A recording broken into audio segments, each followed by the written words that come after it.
But you just talk on economy, economy. No, that's the economy, the art, fact.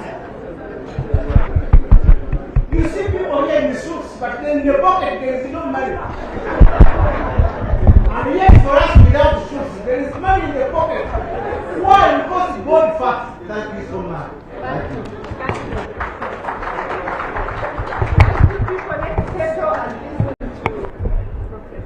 Thank you very much. Chair, Honorable Chair, the Governor, the Central Bank, Your Excellencies, ladies and gentlemen, I stand on the protocol that has been established. And I request the IT team to flash my PowerPoint.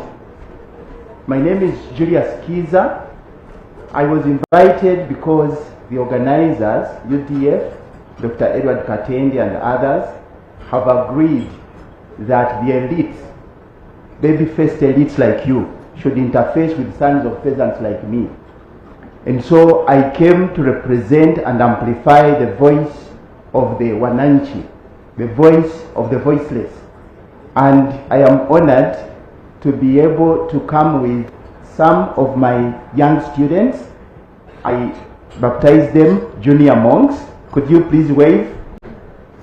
Aha. I have trained many thousands, but I thought it is not good for an old man to interface with people who control the commanding height of the political economy without bringing along some young people who will process my retirement. So they need to be here. Kindly help them get jobs. They don't have jobs yet. You have heard the governor. The governor is here. And the Minister of Finance, the PSST. The big people are here. Kindly help these young people get jobs. They need to get jobs so that they can benefit from inclusion, the inclusivity of the economy. The topic I was asked to comment on is titled Deploying Musevenomics for National Economic Salvation in the Age of the Toxic Policies of Donald Trump. So deploying Musevenomics for national economic salvation signifies that there are sins of commission or omission. So the preacher, you are in the right place. So in other words, we need to be able to think through and see how Musevenomics could help us. In terms of outline, I'm proposing that I briefly state the nature of the debate. I raise the central argument. I will not spend time on conceptualization because that has been done, but I will highlight the multidimensionality of Musevenomics. And I want to approach it from the comprehensive security architecture perspective, to be able to understand that Musevenomics is looking at a big dimension of issues. I will end my submission with an outline of what I propose, especially for National Development Plan number 4. I am proposing that we appreciate that in the state of the debate, we are seeing 3 distinctive categories of commentators. The first is the category, the person in the IT kindly, wake up. You are sleeping on the job. Yes, these are the distinctive varieties of debates. The first is a variety coming from regime elites. The second is coming from the critics, particularly those in the opposition. The third is academics. Regime elites are predominantly saying Musevenomics is working. We stabilized the economy. We did inflation targeting, IMF style. We are doing macroeconomic stabilization. Everything is working, including the border economy, which is being classified by very, very highly respected bankers as a mode of inclusivity. I will beg to disagree. Now, the opposition critics sometimes go overboard to argue that Musevenomics is actually working for regime elites and their close allies. That what we are having is good growth, which is nevertheless jobless growth. That we are having 67% of our youth unemployed. And I'm talking about graduate unemployment, not national unemployment. That we are having infrastructure deficits which are not being met. And where we try, the infrastructure we build is not for the 21st century. We are building narrow Wakaliga roads. Narrow. We are building road reserves. And one of the churches at Kubiri, near Makerere, is built in a reserve. Instead of destroying the churches, we go to ask for waters to be blessed. So in other words, critics are saying that yes, there is growth, but this growth needs to be interrogated because it is not delivering the Uganda we want. The academia are coming to say that we need to give credit where credit is due. But that means appreciating what's going right, but then being able to work on the shortcomings. The central claim of the academia is that Musevenomics must be seen as an instrument of what the German political economists call Staatsbildung, which means building a strong, capable state, building strong institutions, transforming the economy into a high-tech industrial manufacturing economy, and promoting the wealth of the nation, defined as the citizenry. The central argument I pose is in simple language called Kiswahili. Uzuri wa kitu kwa nje si usalama wa ndani. And I know the chair of the session knows Swahili, but also my sister, the moderator of yesterday, knows. Would you like to translate for us? Since this is a dialogue, I want to repeat. Uzuri kwa nje si usalama wa ndani. Kindly tell the people. Chair. The chair is not with me. This means that looks can be deceptive. That looks might hide underlying contradictions. That whereas there is a lot that appears nice, the skyline is changing, the hills are changing, the cars are increasing. That not every... For Chairman Mao, it does not matter whether the cat is black or white. What matters is whether it can catch the mice. Albert Einstein argues, and I quote, "You cannot do the same thing over and over again at the same pace with the same regularity and expect a different outcome." That for Einstein signifies the art of stupidity. The question becomes, are the dominant ideational norms, institutional configurations, and political economy strategies delivering the Uganda we want, the Africa we want? The corollary of that is very simple. In what ways can Musevenomics be deployed for national economic salvation in the age of Donald Trump's toxic economic policies? I am inviting us to go back to the basics, and kindly, the IT person, kindly flash that map. This is the basic question that President Museveni raised, and the question was simple. What is Africa's problem? You are seeing a huge continent. Within this continent, you can sandwich the biggest economies of the world, including USA, including China, second biggest, including now India, third biggest, including Germany, including Japan. You can sandwich these biggest economies and remain with space for other tiny things like UK, which fits in Madagascar. And you have others, in all of them sandwiched in Africa. In other words, for the mainstream economists, Africa cleaner potential. The question from the citizenry is, who eats potential? We want deliverables. Could we please go to the next slide?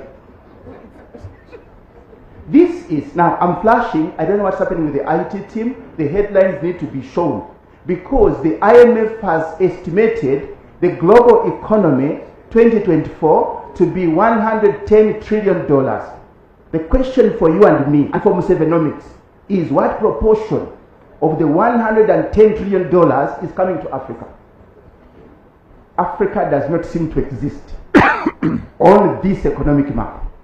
What we are seeing is a share for USA, a share for China, a share for India, Germany, and other emerging economies. Africa does not exist. Kindly flash the next.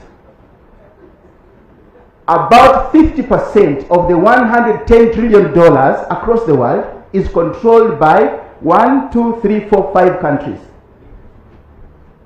Now you are people who have studied and defeated the best and brightest in Cambridge, in Southampton, in MIT, in UCLA, University of Sydney, you have defeated them in class. How come you're not governing our economy to deliver wealth? Can we see the next slide, please? Now, this next slide is doing reinvention of economic statistics. Statisticians are my friends. But the problem with statistics is that sometimes they measure what is measurable, not what really measures. They count what is countable, not really what counts. This balloon, as a model of simplifying, using infographics to represent GDP per capita, the wealth of the nation per capita, is trying to show the proportionate share of each region of the world. Again, you are seeing USA, Western Europe, you're seeing Korea and Japan, and you're seeing China. Africa is statistically absent. Statistically, you can see it is squeezed in the middle, right in the middle. Statistically, we don't exist in the world economy. Could we please go to the next slide? Now, these are the questions I'm inviting us to pose. What did the rich and powerful economies do to become rich and powerful? This is a political economic question President Museveni is interested in. He might not pose it that clearly, but I teach it in the global political economic class. Countries that succeeded did the following to become rich and powerful. Number one, they adopted state-guided economic nationalism, not economic liberalism. What are we preaching the people here? All the best and brightest economists are saying, we did it. We liberalized the economy. We sold Uganda Commercial Bank. We sold the Produce Marketing Board. We opened capital accounts, full capital account liberalization. You are celebrating a mirage. From the perspective of development, you create the wealth first. You grow the wealth, transform the economy, then you open up when you are ready to compete. We did put the horse before the cart. Number two, all successful economies embarked on a distinctive state-building project that meant building a powerful army, building state institutions, including the bureaucracy, being able to embark on industrialization, industrial manufacturing, and being able to ensure that the economy and public institutions work for citizens, not just for the elites, not for foreigners. How much are we measuring there? We appear to be constructing an economy for a few elites and foreigners, not the ordinary citizen. So we are getting it wrong. Number three, export of gold and silver was prohibited or even criminalized. It was defined as hemorrhage. What are we doing? Full capital account liberalization. Foreigners are free to bring in as much money as they wish and take out as much as they wish. This contradicts the history of development Musevenomics style. Number four, nationalistic industrial policies were not just put in place. Protectionism was the norm. Babysitting infant industries.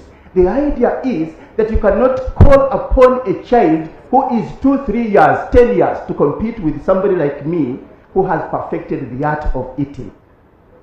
You allow the baby to grow.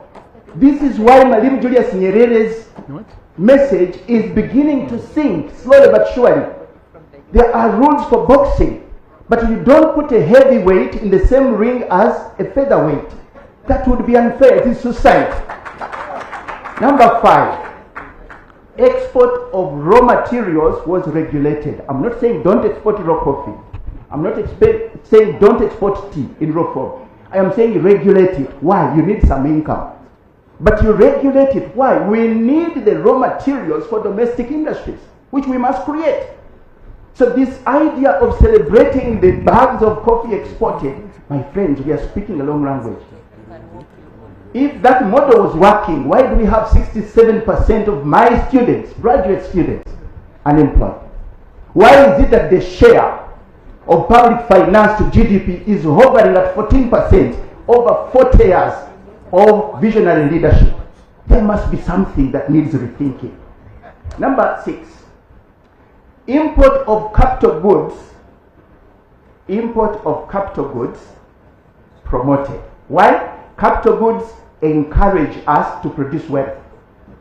So we encourage, in the early stages, that's a good thing. So you may have a balance of payments issue, but if you have imported capital goods, that's a good situation. It means we create the wealth and we are able to grow rich. Export of capital goods prohibited, actually rendered criminal. What did we do to leader spinning mills?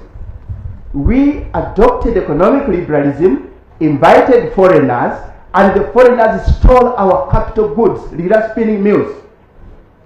They knocked down the machines and took them. Now leader spinning mills is actually a store, a grain store. You need to visit. This is your country. We do research and you need to come on board. Import of finished products, heavily regulated. What are we doing? We have turned Uganda into a supermarket economy. If I were to ask an honest question, how many of us will stay naked if we said, anybody not wearing Ugandan textiles, we undress you? By a show of hands, how many of us will stay naked if we removed imported textiles? Even the person raising is in a suit, this Gucci, imported from France. I know him because I know his taste. So, my friends, I'm asking this question because we are crying, where are the jobs for our children? Where is the revenue for the state? If we don't create the wealth here, we should know the consequences. Number 7, export of skills was criminalized. And the chair is saying how long I need to go. How much time do you give me? If you say it's dialogue, I can stop anytime you want me, madam. But if 10 minutes, I'll finish. Okay, thanks. Madam is getting hungry, and you never know, she might be expecting a baby. Now, infrastructure development was treated as a matter of priority. My friends, those of you, especially those of you in the economy, I am uncomfortable hearing a conversation, debates over broad highways. The economics from Southampton, especially monetary economics, says we want to balance the books. It doesn't make economic sense. My friends, returns on infrastructure do not happen in the first 5, 10, 15 years. They happen over the long term. But the object of infrastructure is to unlock the economy. So why are we building narrow roads? Why are we not learning from those that developed ahead of us? The Autobahn in Germany. South Africa has broad highways. And many of you are always on the plane. I see some of you. Why do we not learn? Why is it that we see good things and when we come here we do things which are myopic? Why should we have a debate on standard gauge? We are latecomers.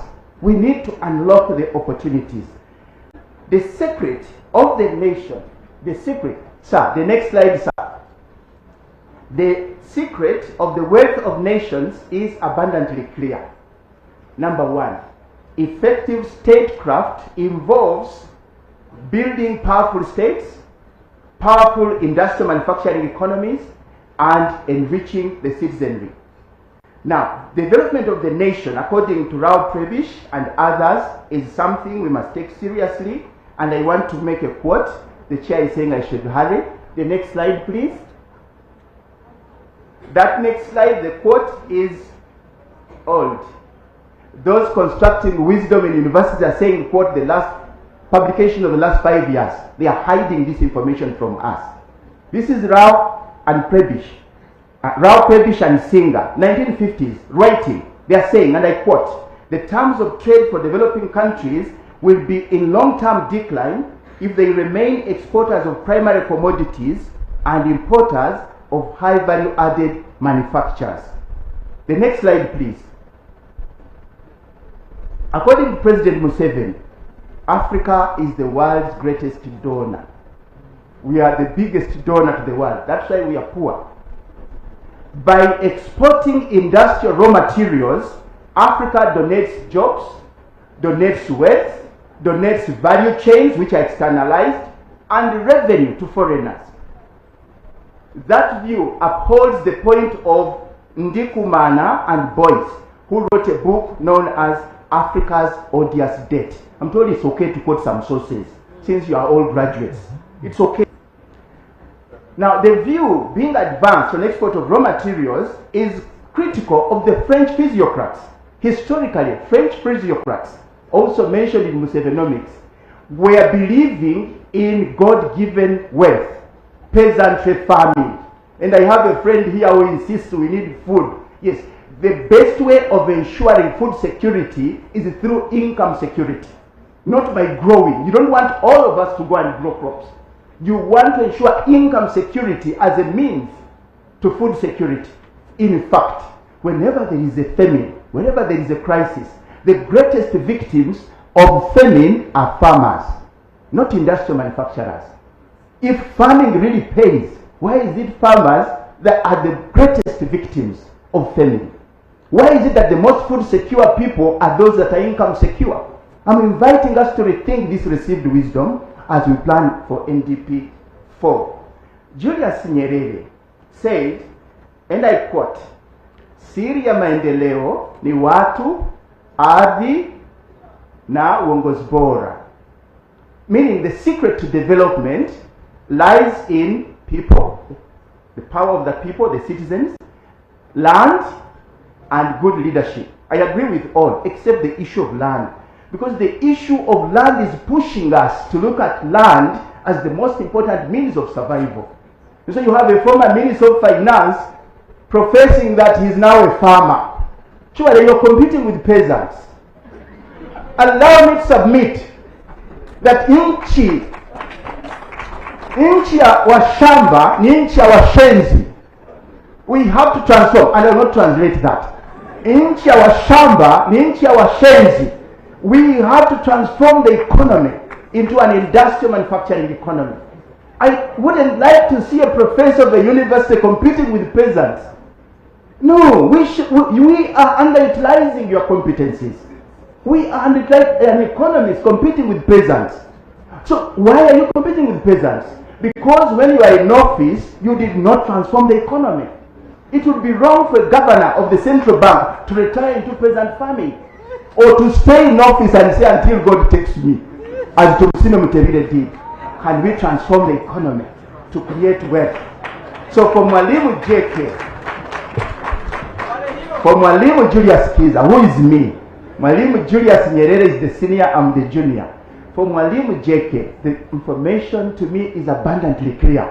Katika karne ya 21, ngao ya taifa ni utengenezaji, si ukulima. Tuko pamoja? I want to repeat. Katika karne ya 21, ngao ya taifa ni utengenezaji, si ukulima. Who wants to translate for us? Madam Chair, kindly translate and I will stop soon. Please kindly translate for us. I want to repeat, because teachers believe in repetition as a method of teaching. We are East Africans, but we have not interested ourselves in Kiswahili, even under Musevenomics.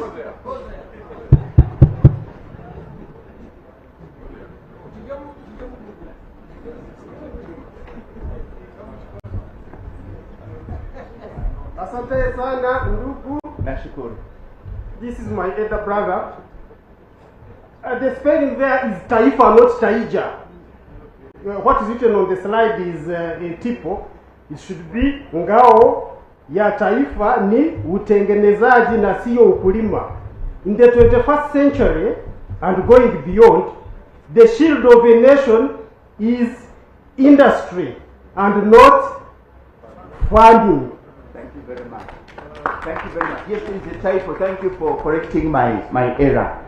So we want to agree that you are not going to create wealth of the nation if we stay stuck in peasant farming. Why? Nchi ya washamba, nchi ya washenzi. Now, the Uganda, the Africa we want, must be characterized by the following. Number one is a structural transformation from the Garden of Eden into a high-tech manufacturing economy. Why?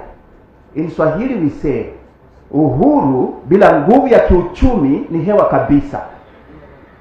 That you claim you have freedoms but no economic power, that is empty talk. That's why we must transform the economy from the Garden of Eden, which we received from the Creator, into a high-tech manufacturing and high-technology economy. Number two, we need a fundamental change from poor quality services to high-tech services of the knowledge economy and of the digital economy.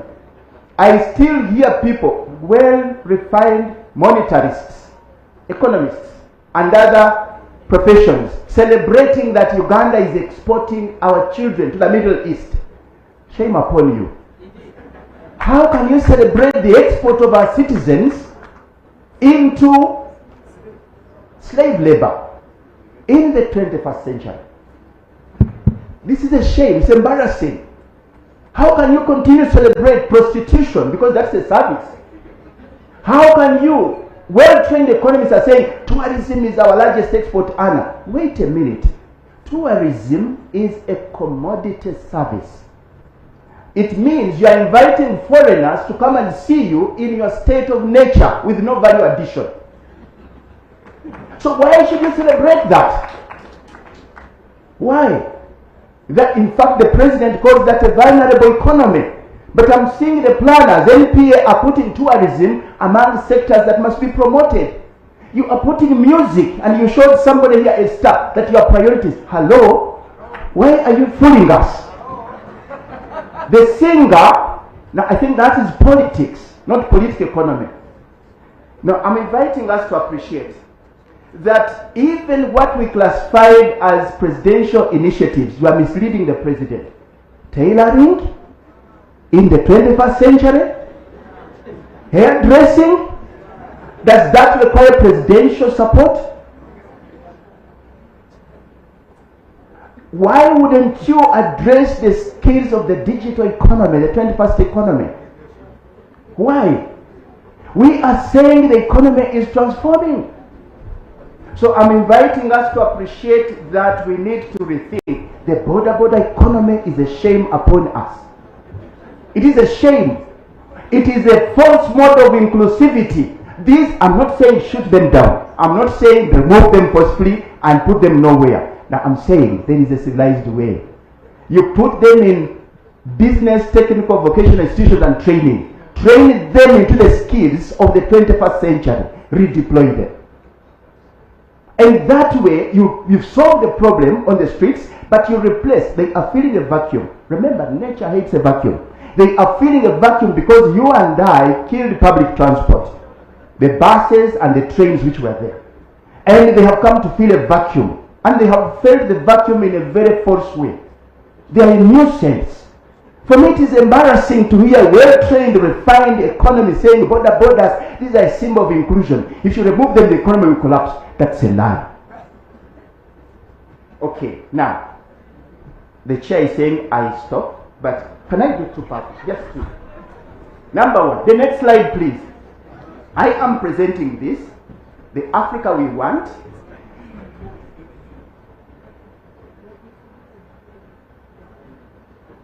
Five minutes. Thank you very much for clarifying. The chair doesn't have a word to ask. Okay. Okay. Let me run through, because I think for policymakers here, I want to highlight this quickly and say that for Musevenomics, security was given primacy. Very, very important.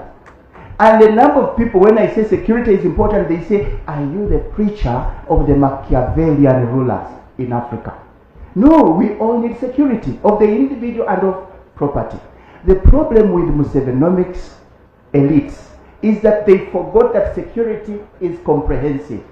The focus has been on two things: regime security and state security.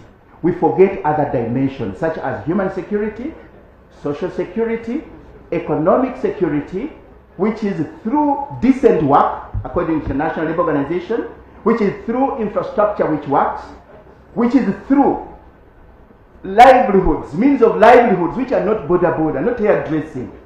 Some people do those, but those are not really, you're hanging in there. You are not resilient if you're doing some of these funny things. Now, cyber security is the other important thing. So, as you proceed to your policy spaces, can you kindly broaden the Musevenomics dimension of security to address the comprehensive security architecture? Next slide is questions raised by Musevenomics. I will not go over them, madam, because they were posed already. But the question we need to pose is whether there is a coherent political economy message a coherent interpretation of Musevenomics. I've shared slides, but I will not speak to them. Godiba was one of them, and Professor Laro Tunu and Aaron Magezi, you read their ideas. I will not go to their point because I'm being told to hurry. Could we please go to the next? Until you see that interesting figure. The next one, please, the next. Aha, this one. I want us to appreciate that Musevenomics is talking democracy. And I want us to agree that dissent is normal. That if Kiza Mwalimu JK cannot agree with myself on all things I do, because I say, should I do this or this one? Should I go for the conference or I go to teach my children at Makerere? So I may not agree with myself all the time. How about 2-3 people? How about 45 million Ugandans? So dissent is normal. Because people armed with different theories, different values, different backgrounds may look at the same empirical reality and disagree. Just like these two guys are looking at the same thing. One is saying it is 6, the other is saying it's 9. This is absolutely normal. And Musevenomics says, look, this is normal. The next slide, please.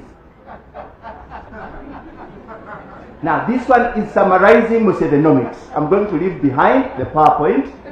I want to be very disciplined. The chair is saying discipline, discipline, discipline.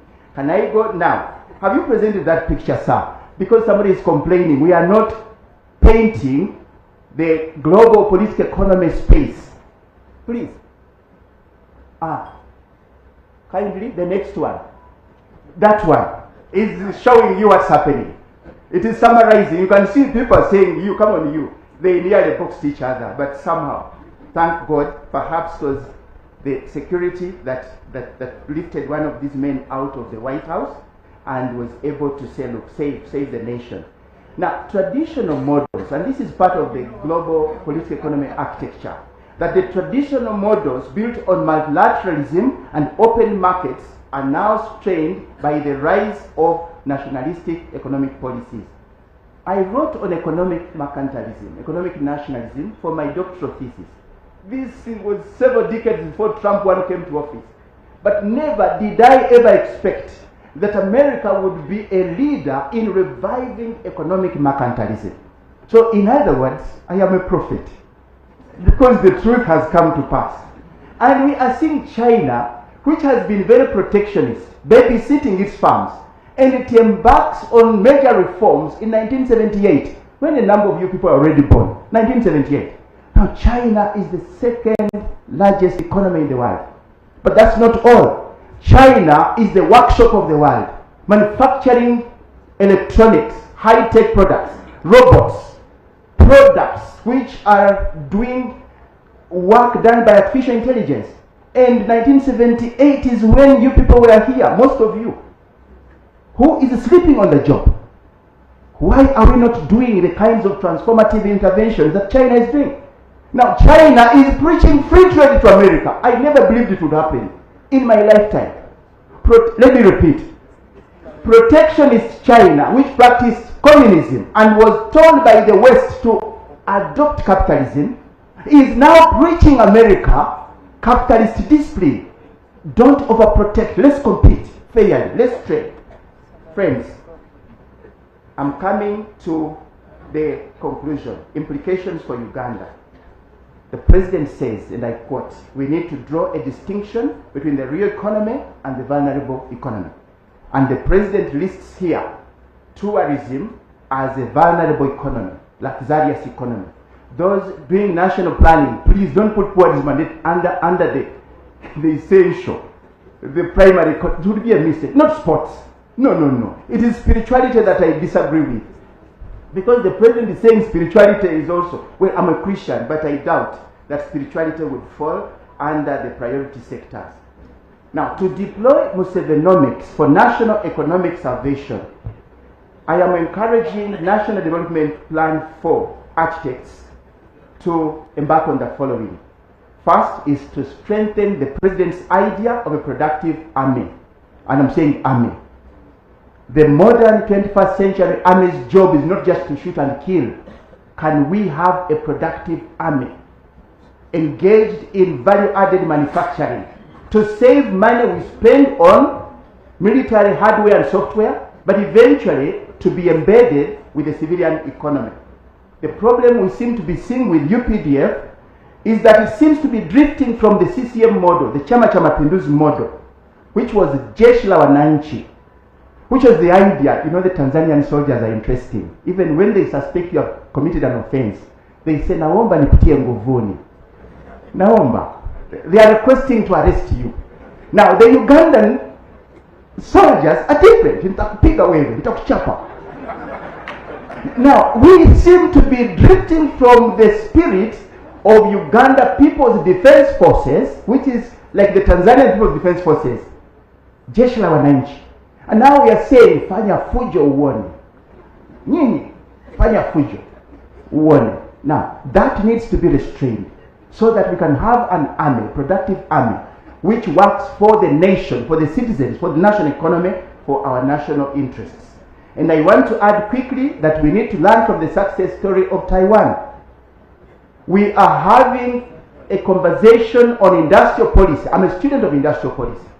We are having a conversation on industrial policy which says the president wants value addition and we are only celebrating it. The devil lies in the detail. The successful economies such as Taiwan, China, embarked on the following. Number one was industrial transformation premised on capital intensive industries. So you concentrate the resources of the state in capital intensive industries, not PDM. Come on, why are we joking? From Obonaba Gagawale, Emyoga, we are giving tokenism to our citizens. You are the best and brightest in the land. Kindly shift from tokenism and create enterprises like Lira Spinning Mills, Nightil, regional enterprises, oil refinery. These don't have to be in every district. They don't have to be in every parish. I am uncomfortable with the parish development model because it is driven by tokenism. Come on, can we transform the economy in our lifetime? Yes, we can. Number two, you embark on high value added manufacturing, not agro-processing. Hello? Number three, you embark on stringent performance targets. Andrew Mwenda is a brilliant man, but he seems to have drifted astray. But in his submission, this is the point he raised, that we must have stringent performance targets. And so, yes, I see that Andrew Mwenda still has some good ideas. Number next, can we please appreciate that we must give priority to products that have chances of huge domestic markets, not everything. Don't support everyone because your resources will be spread thin. Can we support sectors which have a huge, like textiles? You're all putting on textiles, aren't you? Scholastic materials, products that have potential for a large market. Can we, number next, emphasize products that have high income elasticity of demand, nationally, regionally, and globally? What does it mean? That as the economy grows, there are more buyers. But if you emphasize the supermarket economy, we are in trouble. And that's why we are having jobless growth. That's why the ratio of public finance to GDP has not gone beyond 15%. Yet you are graduates, brilliant people, monetary economists, the Minister of Finance, the Central Bank, and elsewhere. Why are we not thinking through what we are doing? We also need to interrogate global value chains. Why? Global value chains have two faces, not one. I've heard some of you say, look, join the global value chains. My friends, global value chains have two faces, not one. The first phase is beneficial, and it is beneficial to high-tech manufacturers. The second phase is detrimental. If you join global value chains as a supplier of low-value added products, you become a slave of the global value chains. In other words, global value chains have the potential to be chains of poverty. Now, could I quickly go to the last one? The last one. This is what I propose for those planning NDP for. Number one, smart infrastructure. There is absolutely no reason why we continue to depend on Chinese to build our roads. What are we doing with our graduates in civil engineering in our different universities all over the country and polytechnics? Number two, I've talked about the productive army, doing productive business. Number 3, we need 21st century broad highways, standard gauge rail lines, not border borders. I beg. Let me speak Nigerian. I beg. Not border borders. Number next, we have to address Afande General Saleh's scarcity of arable land question by 2040 by promoting Israel-like smart agriculture. I have not had that conversation since yesterday. Smart agriculture means you're doing interventions in farming that are leveraging big data, e-sensors, artificial intelligence, and the Internet of Things. These are the spaces we must occupy. That means that you don't need every one of us doing farming. You're going to liberate a lot of us to work into factories and high technology sectors. We need a few people to feed us, but we need to do things the smart way. Smart agriculture is the direction. Israel has demonstrated that it works. Israel is a semi-desert. How can Israel outcompete us when we are the Garden of Eden, gifted by nature, but cursed by elites? Madam, thank you very much for the patience. Thank you very much. I appreciate all of you. In Swahili we say, shukrani zangu pokeeni, na dua njema na waombea.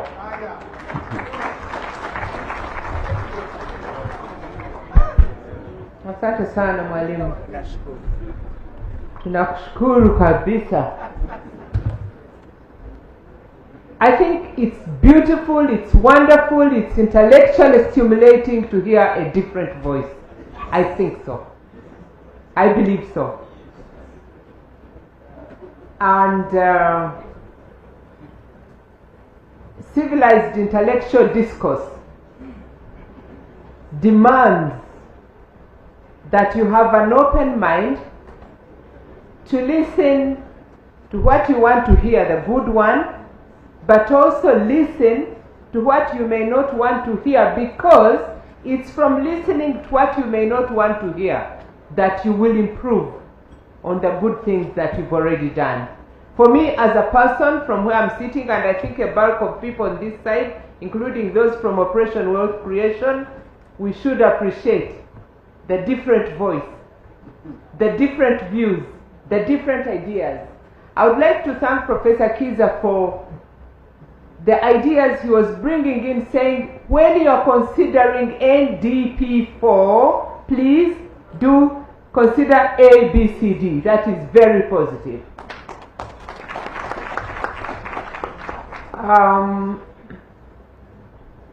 Jobless growth. I think some of these catchwords should not leave our minds, because that's why we have sat here for 2 days. We could be doing our peasant agriculture, but we decided to sit here.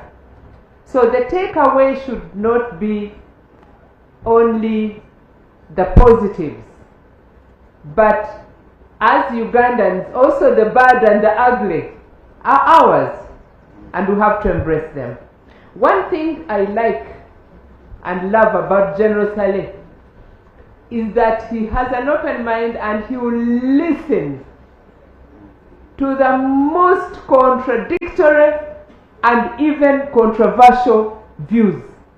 Actually, I was wishing, I don't know if he's still online listening, because you will tell him what you think, however bad it is. He will listen. He will not say shut up. He will not say you are wrong. He will not say you are kipinga. He will not say you are kipinga. But some of us, we are so intolerant to a dissenting voice, to a different point of view, that somebody is branded an enemy. So Kiza can easily be called an enemy of progress. And yet, he's pointing out the gaps and also giving us some possible solutions. The reason I thought I would hurry you through is because I wanted to give an opportunity, at least for 1 or 2 people, not to thank you, I've already thanked you, not to disagree, because I mean, we are not in court where one person will be right and another one will be wrong, and then there's a verdict and another one goes to prison or takes 10 years of capital punishment. No. We are exchanging views and absorbing them.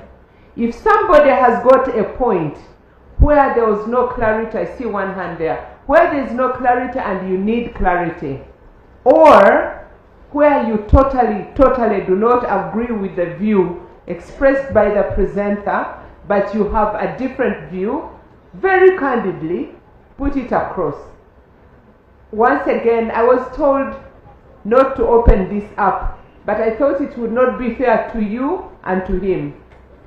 Kindly keep it as short as possible. Kiss, right? Keep it short and simple. There's the first hand that I saw. Where is the microphone? Is here, Honorable Chair. Can I suggest that we take just one lady and one gentleman, and those who have not yet spoken, Honorable, if you don't mind. You are the chair. No, that's not fair. Hello, thank you so much. My name is Arnold Ankunda. Who is Arnold Ankunda? Who is he? Behind time. Who gave you the microphone? Okay, now that you have it, just one second. Ask. Yeah, my name is Arnold Ankunda, and my concern is about tourism. Tourism sector is a bit left behind. These are people. We are seeing our counterparts going in different countries, I think blagging their countries on these, big football teams, which call for investors. Maybe in a country like Uganda, we have a wide tourism sector, which I think if tourists come this side, we can at least get some investors who can maybe invest in different sectors, hence uplifting our economy. Thank you. Thank you very much. Yes, sir. Thank you, moderator. My name is Dr. Mulumba Fauz. I'm an economist. I work with the Office of the President. With all the presentations, I've not heard about aggregate demand acceleration. We are talking about more of increasing supply, but no model is showing increase in consumerism or consumer behavior. So I would like to be guided. How do we uplift a peasant to consume when we acknowledge that the rate of interest is high, the cost of living is high, despite the fact that the interest rate is low? So we need a model that appreciates that whatever we get, this be it PDA, be it industrialization, stays in the pocket of the peasant, so that peasant is able to transform him or herself. Thank you. There's a lady I saw on this side. Is that a lady? With your hand up. You are a man. I saw a lady somewhere. Well, the ladies will come up. Charles, there. There. I think, Doctor, some of these are not questions. You may not respond. But for me, I believe that the more ideas we get from the audience, the more enriching it will be, even for the organizers and the policy people, to pick the ideas. Yes, quickly. Thank you so much, madam. Okay. My name is Ejayat Joel. I am a student of senior monk, as he baptized as the junior monk. I am equally as junior monk of Professor. Kindly go to the point. The point that I've got is that out of the discussions we have had, we have learned that so many of the youths of my age are evading this country to go and look for something to do outside. Why? Because they have graduated and the jobs here, the minimum wage of this country has not been updated from 1984. And as we can compare to our immediate neighbors, Kenya improved on their minimum wage last year, 2024, on 1st May, and it increased to 6%. So what I want us to have here taken care of is the factor of the minimum wage, because people are okay to go and clean toilets abroad and they earn 1.5 million because they can't be in offices or any other job sector in Uganda. The point is taken. Minimum wage. Afande Philip Idro, and the one behind him. We said I'll give priority to people who have not spoken. Yes, thank you very much, Chairperson. I need to talk a little bit about the PDM, which is one of the OWC and General Sales program, which was challenged here, and we appreciate the challenge. The mic is... We appreciate the challenge of the PDM. We are from General Sales office, so maybe it's wise we answer it. The issue of PDM is not yet well evaluated by most people. So it's understandable when they get it from the concept level. But evaluations have been done. And if I showed you pictures of how very many people have changed their lives all over the country, you'll be surprised. Of course, there's a cost to it. There have been people who have drunk the money. There have been people who have married wives with the money. There have been people who have done wrong things. But I think this is the cost of the country. Like when we said we needed to give the women 1+ at the beginning when NRM came. 1.5 points. 1.5. To enter but the now you look at the women. They have caught up. That's the cost society pays for abandoning people. So in this case of PDM, we did calculate for a 40% loss. It may not have been stated clearly, but we did calculate. And I think we have done much better than that 40% loss. Because a lot of the people down there needed just a little bit to change themselves. And if you notice now, the latest data has indicated that we have gone down from 38% to 18%. And this is because the poverty levels, if you understand them in the country, were 2. The very, very poor people, by the way, are school children, old people, and those who are sacked from jobs which are... So that category did not qualify for PDM, and that's the category lost. But PDM was for those who had a little bit of facility, who just need a little bit of prodding to make a change. That will take some time to explain, but that is really what happened. So I wanted to say that PDM, as far as we are concerned, has had its success and it's growing. In any case, that is the tax money they were paying, which was going to EDO to decide as a PS. So we said, you decide there as Mwalimu in the village. And it's your money you pay tax for. So if you lose it, so that's the justification. Now, you did talk also a little bit about jobless growth. I think if you teach the people the wrong syllabus, they can't get a job. And I think that's where the issue has been, and there's been a recent education review to see this, because the data is very clear. We have been having 480,000 people doing what they call cognitive education, graduating every year. But these people who are hands-on, what you call psychomotor, we graduate about 60,000 of them from 1,600 technical schools in the country, both private and government. All of them have jobs. So we just need to fine-tune and change that.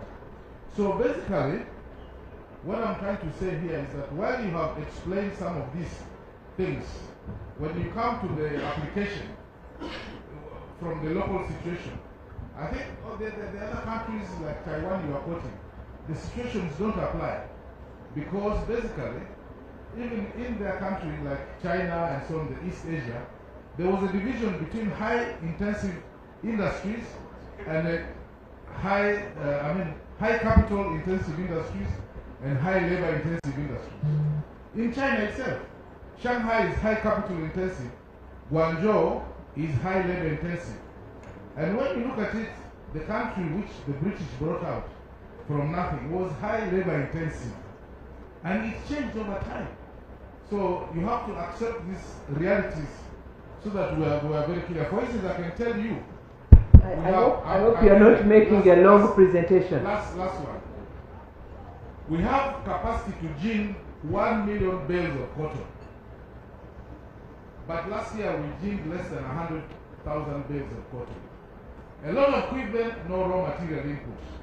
So if these things are not balanced, you just can't come and put in factories of high caliber without associating with supply lines and raw materials. So there's a lot more to consider.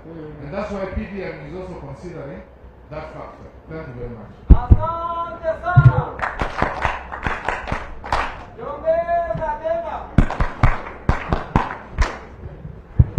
Sorry, the issue of supply side constraints as an impediment to sustainable value addition and industrialization.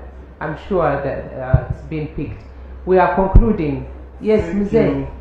No, after him, yes, you'll be the last. Thank you, Uganda Development Forum, for this very important national dialogue. I wish to lead the other one I haven't most. But it is really a very good semblance of it. I am speaking for National Planning Authority on behalf of the board and management. I really want to appreciate Uganda Development Forum for this high level engagement, brainstorm at a time when we are launching in the next 2 weeks the NDP4. Wow. You've really done a very good job, and I want to inform you that we have decided as National Planning Authority, in the line with the presidential directive of the 10-fold growth strategy, and aware that 2040 was our vision, we are now going to do a long-term plan beyond the 5-year plan, so that by 2040 we are catching up. And I find this presentation very useful in terms of what we need as a country. Since NDP4 has been discussed many times at NPA, I want really to appreciate you for agreeing. We now have a planning framework. We started from the stabilization, the recovery. That was, coming from a crisis. But we have since become realistic enough to go into this medium-term and long-term framework. And I want to thank PDM Secretariat, my honorable colleague Garabuzi, when he gave us an example of Western Europe post-World War depression. They used the Marshall Plan. It was a big push. The concentration camps were turned into what we are now calling cities. It was intentional, it was big push, and it was big resources which were voted for that. And it's possible, some of us proposed it in the northern Uganda and the south, but people were very sentimental. They just wanted to remain with customary life. Right now, northern Uganda will be the best investment decision if we are chosen to have a big leap, borrowing from the big push model. And Dr. Prof, it is good to have the big push.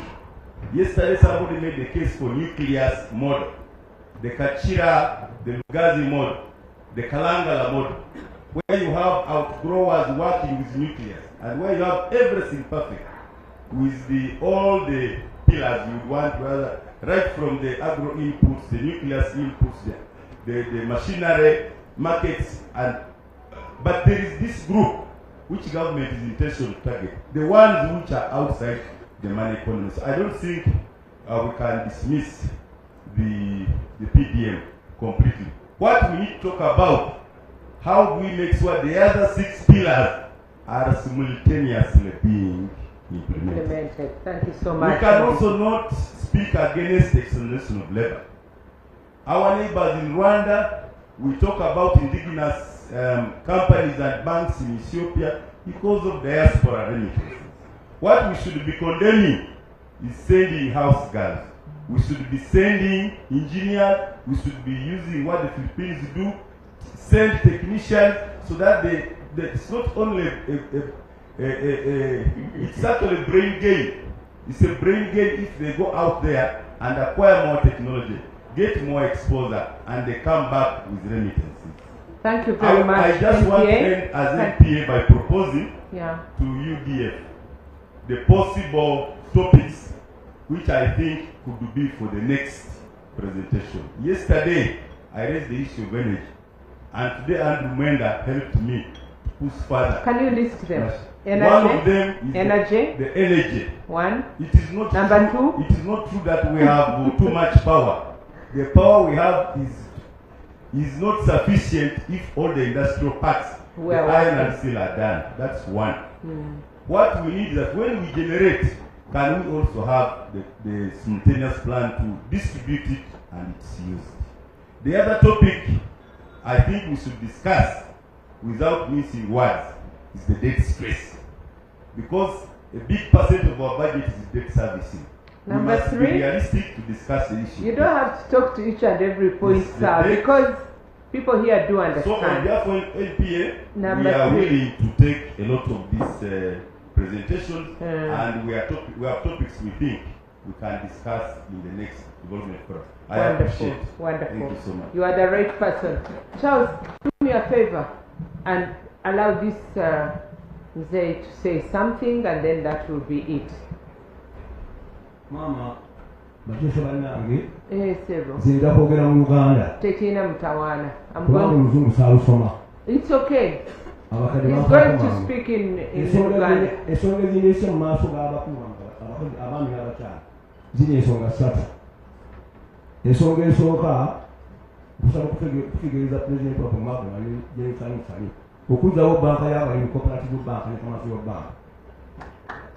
Kubanga abalimi oba abaddugavu nga tebalina banka zaabwe baba sibakozi. Ekyokubiri nkusaba okutegeeza ekyasuula banka n'abantu ba Uganda kyali ekintu bwekiti. Nze ndi mususuzi w'amaanyi ng'omu ku badirigita wa Cooperative Board. Ebyo 530 byonna byagwa lwa nsonga eyo emu gye ngenda okwogerako. Siyali gavumenti babula gaali amagezi ga bannaffe abazungu. Bwe twatuuka tugenda okwesabira okutwala emaanyi mu katale k'e Bulaaya, pulezidenti n'atukkiriza. Kaakati munaffe omwe twamugamba abazungu be yali akuze mu malira buli bamutuukirira. Ne bamugamba nti naffe twagala okutuukira ku balimi tugule wansi mu katale k'ensi yonna. Tugule emaanyi ku balimi. Yabakkiriza nga tumaze okugya ssente mu mabanka. Kati Mzee totutwala mu sitore kubanga bali mu kungamba. Ensonga y'abaddugavu tetwatuleese kankuwabule nze chair kankuwabulemu wano wetutudde ebyo byoyogerako biyinza obutayambibwa wano naye tulina foramu endala. Mr. Ivan Asimu oyo omumanyi omukulu Ivan Asimu omumanyi wakwogera Luganda kubanga omukadde wandi obuganyi bwakwogera Luganda omukadde ngambye omukulu Ivan Asimu oyo abazi wano ku nsonga y'abaddugavu n'enkulaakulana y'abaddugavu banyikiriza okugira ng'ogambye nti nakwasa ogende luzungu nedda obasobola oli mukadde tojja kutegeera byeyogera naye obanga otegedde nga ndi munnaluganda era nga alimu ebimu wano ekyafuula ebyuma byaffe ebyemwanyi 53 twali kukkiriza abazungu kujja kutwala mwanyi kuzitwala ne batujjako indasitule ezaffe ez'abaddugavu ne batusuula nga sente tumaze okuzija mu banka tulaba kulyeribalinga kutwala mwanyi bweru ne batusuula nga bamaze okkiza okudda mu ogule mwanyi buli kiro ly'emwanyi emu balisala siringi 8 nga sente tuzija mu Cooperative banka Commercial banka ne banka endala buli alina kiro omutwalo gwa kibooko gafiire miliyoni 8 kyekyafuna indasitule zaffe ez'abaddugavu ge muba maze okuzimba abaddugavu twagala muzeewo indasitule ez'abaddugavu ez'emwanyi zifaanana ng'ate abikula nkusanyi musale abikulira twagala muzeewo indasitule zaffe ez'abalantu ababaki ez'emwanyi indasitule ez'emwanyi ezaabo omuliro banyakula ekwetalana gusoga yuniyoni bigiso naye ddala nyingi ne 53 n'ekirala ekisembayo njagala musaba pulezidenti Museveni ne gavumenti yaffe omulungi omwagalo atuzzeewo kufuna Board tufunemu ebintu bibiri ekisooka naye kimuyamba buli muntu asunsulira ddala nsunsulidde ensonga ya gavumenti bagibba.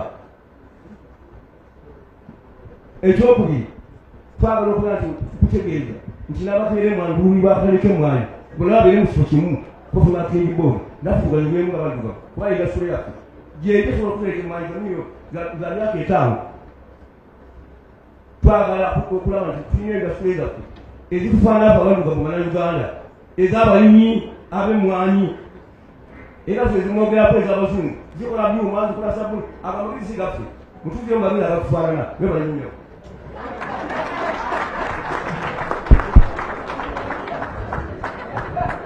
So that was the last intervention on this session.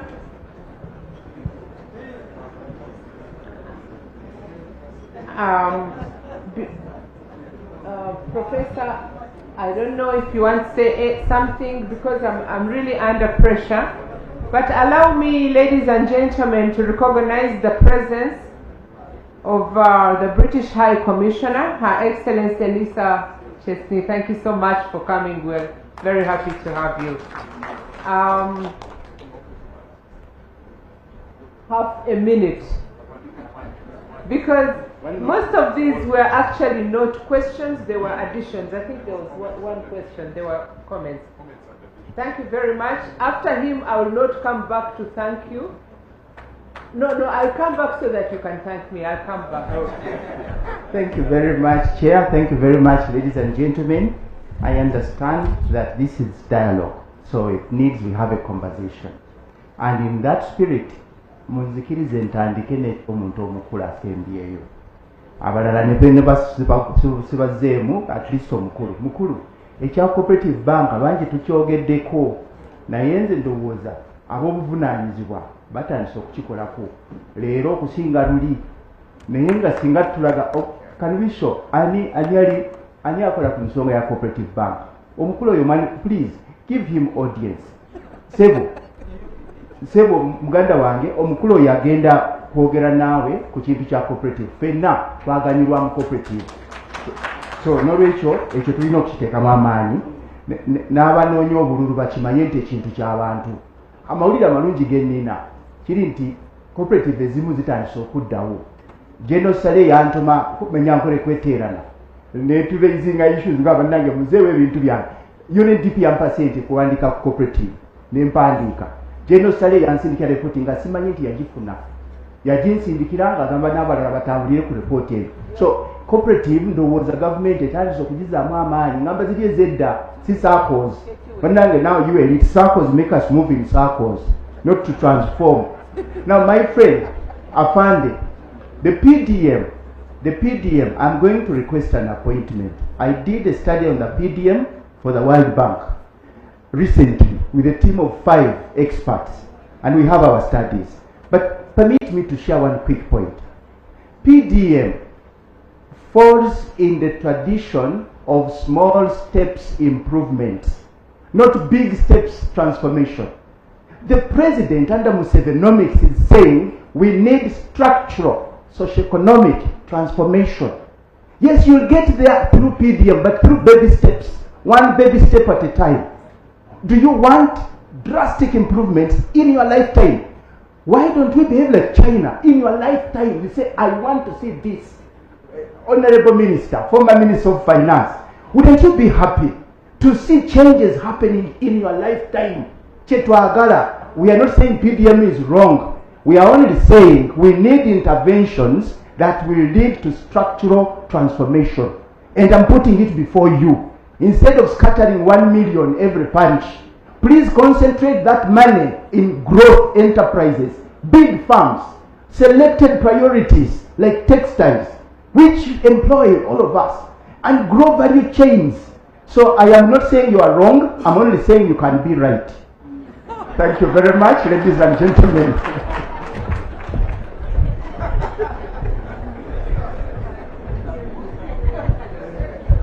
I think some professors are stubborn. Let's just accept that Kiza is one of them and give him a big round of applause.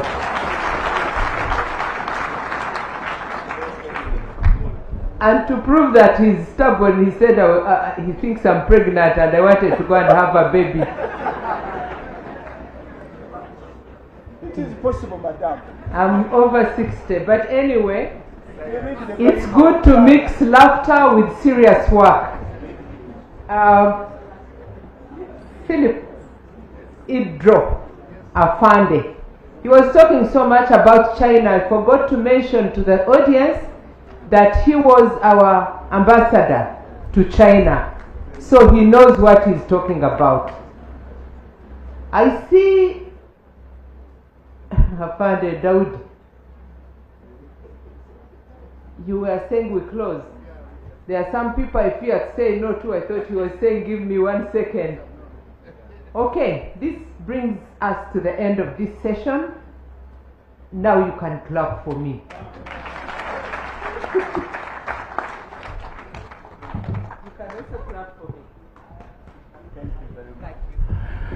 I think, ladies and gentlemen, we will all agree that this afternoon we have only had stubborn people, including the chair herself, because it is only stubborn chairpersons. I am not stubborn, I was amplifying the voice of peasants. And stimulating the mind. It is only stubborn chairpersons who ask to be clapped for. I thought that is my work to ask the audience to clap for you, Honorable Kiraso. Indeed, you deserve a clap. You really deserve a clap, and a big one. Thank you all, and thanks for the enlightening afternoon that we have had. Her Excellency, the British High Commissioner to Uganda, Lisa Chesney, and your colleague, thank you very much for joining this dialogue. Thank you so much. Two quick announcements. One is that as we are talking about knowledge stimulation, there are some two important literature books at the back. One is titled Grace Unlimited and written by Dr. Patrick Bitonda Birungi, the ED of UDC, that has been a major supporter of this dialogue. Birungi is there. If you want to see him, you stand up, doctor. You shouldn't shy away. If you want to get his book, you will see that face on the book. It is at the back. Very enlightening book. I read it in 3 days. When he sold it to me, he gave me actually a free copy, a gift to read. And it was very, very exciting.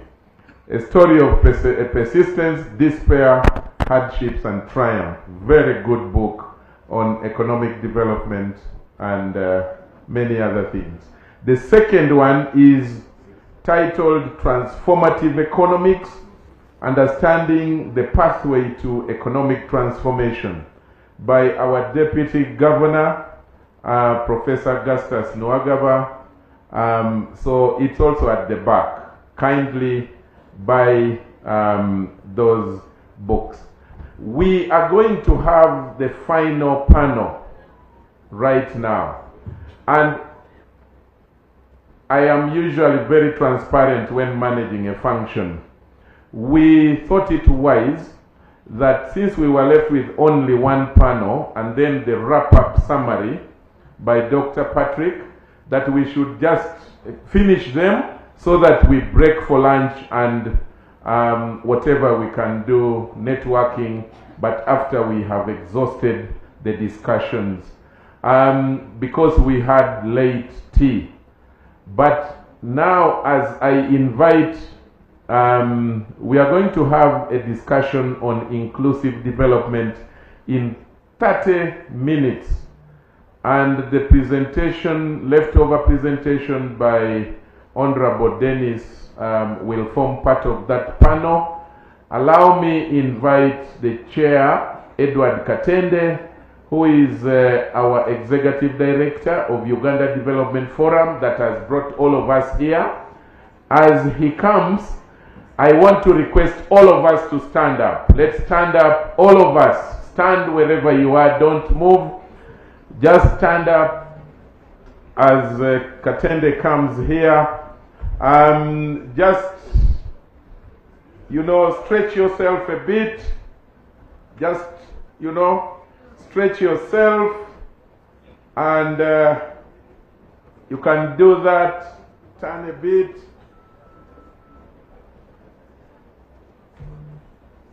Do it once more. I can see people who were poor students in class, they are not doing anything. And then when you get blood clot, you will complain. Aha. You can now resume your seats. Thank you very much. Let us put our hands together and welcome Katende. Mr. Katende, you are standing in the way of our lunch and break, so kindly do the needful. Invite your panelists, including Honorable Dr. Dennis. Thank you very much. Thank you so much, Charles. My panel is basically about inclusivity, which is one of the principles of Musevenomics. I think when the professor presented, he did not consider all the principles and what problem each of these principles is trying to solve. When you talk about infrastructure, Musevenomics has that as one of his principles. And the president is the biggest promoter of SGR as we speak today. He's also a promoter, he talks about inclusivity. Inclusivity is not tokenism. But what Museveni demonstrates to us is that extremely poor people, while you are working on those big things, the industries and what have you, the extremely poor people can improve their livelihood by earning much more, by focusing on high value, labor intensive agricultural enterprises, those who are into agriculture. He talks about intensive farming. If I am farming on 1 acre, as Uganda works on industrialization, the people of Kagerekamu parish, where I do my farming, how are they getting out of poverty? They are still farming there. So they focus on high value agricultural enterprises. And today we have a documentary which we want to play about this particular concept. We went to Kisoro and looked at a community under the parish development model, which focused on a high value agricultural enterprise, and that enterprise is onions. So the documentary will speak for itself. So before I invite my panel, I wanted us to look at that documentary. But I also want to say that export of labor, like you said, distortions in the factors of production called labor. Professor, you give us graduates that cannot find jobs in Uganda. Yes? And is that our problem? Is that a problem of academia? Is that the problem of Museveni? As we fix the short-term problems of getting them jobs, we also need to look at the education system itself. If these kids can create jobs for themselves here in the country, there is no need to become labor as slaves in other countries. And then spirituality, Prof, is not a sector for Musevenomics. Spirituality is a basic human need. He has 9 basic human needs, and spirituality is one of them. Whether you believe in the God of Israel, or you believe in Mukasa of Uganda, or you don't have any, this is your spirituality. Mukasa has Rigali, the God of Israel has tithes. What Musevenomics says, every household must have a decent income that enables it to afford the basics of life. And that's where he mentions the 9 basic human needs, including spirituality. If you earn anything and you are a born-again Christian, you go to Sunday service, your pastor will ask you to give a tithe. And if you don't give a tithe, some of the preachers will tell you it is a sin to come to the house of the Lord empty-handed. So you can see the importance. So if our documentary for Kisoro is ready, please play it here, and then I will invite my panel to expand is a region on what we are known for its discussing. breathtaking beauty and hard-working communities. Some sound, please. In the shadows of the Virunga Mountains, a quiet revolution is taking place. The people of Kisoro are transforming their lives through a single crop, onion. For many years, farmers here have toiled to make ends meet, grappling with limited resources to grow their enterprises. But today, a new dawn is breaking thanks to the government's Parish Development Model, PDM, a grassroots wealth creation initiative designed to transform subsistence households into the money economy. The strategy has always been about household income generation for socio-economic transformation, but more so to have the parish as an epicenter for service delivery. And His Excellency noticed that it is about getting directly in contact with the Mwananchi. But right now PDM is dealing with wealth creation and job creation. We are going into agriculture, give cheap credit to the beneficiaries, to the populace, and organizing them very well into cooperatives. With the right vision, the household is now given an opportunity to select an enterprise that maximizes the available factors of production for that household. For example, land, entrepreneurship, and markets. Then, after the enterprise selection, they are given access to affordable capital. And with affordable capital, that's not enough. You are helping the household to now invest that capital wisely.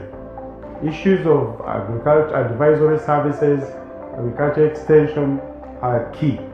Under the PDM arrangement, the commitment and hard work of the households is paramount. But of course, lastly is the connection to the markets. With higher yields come higher incomes. With higher incomes, transformation becomes inevitable.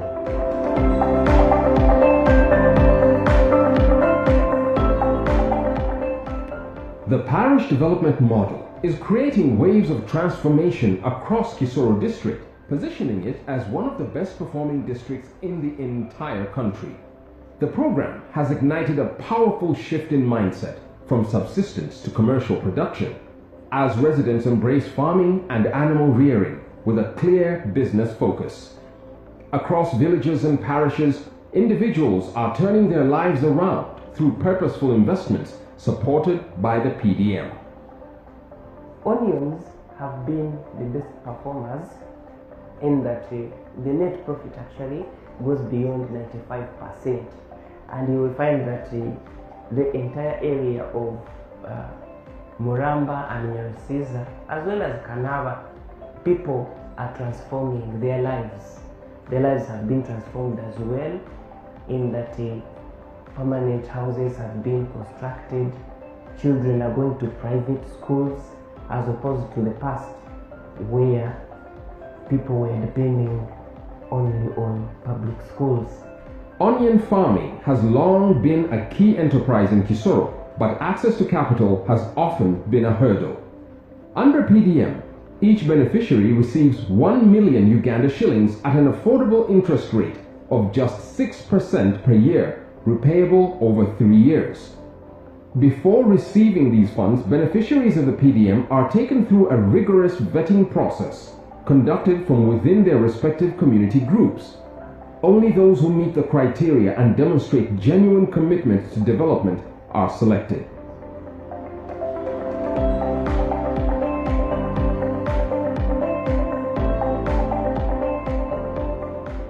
The data of successful candidates is then carefully captured into a digital platform known as the Parish Development Management Information System, PDM-IS, ensuring transparency, accountability, and proper tracking of progress. We have been using the PDM-IS, all the processes from household registration up to disbursement, including loan processing. We have never done anything outside the system. We are digitizing everything from A up to Z.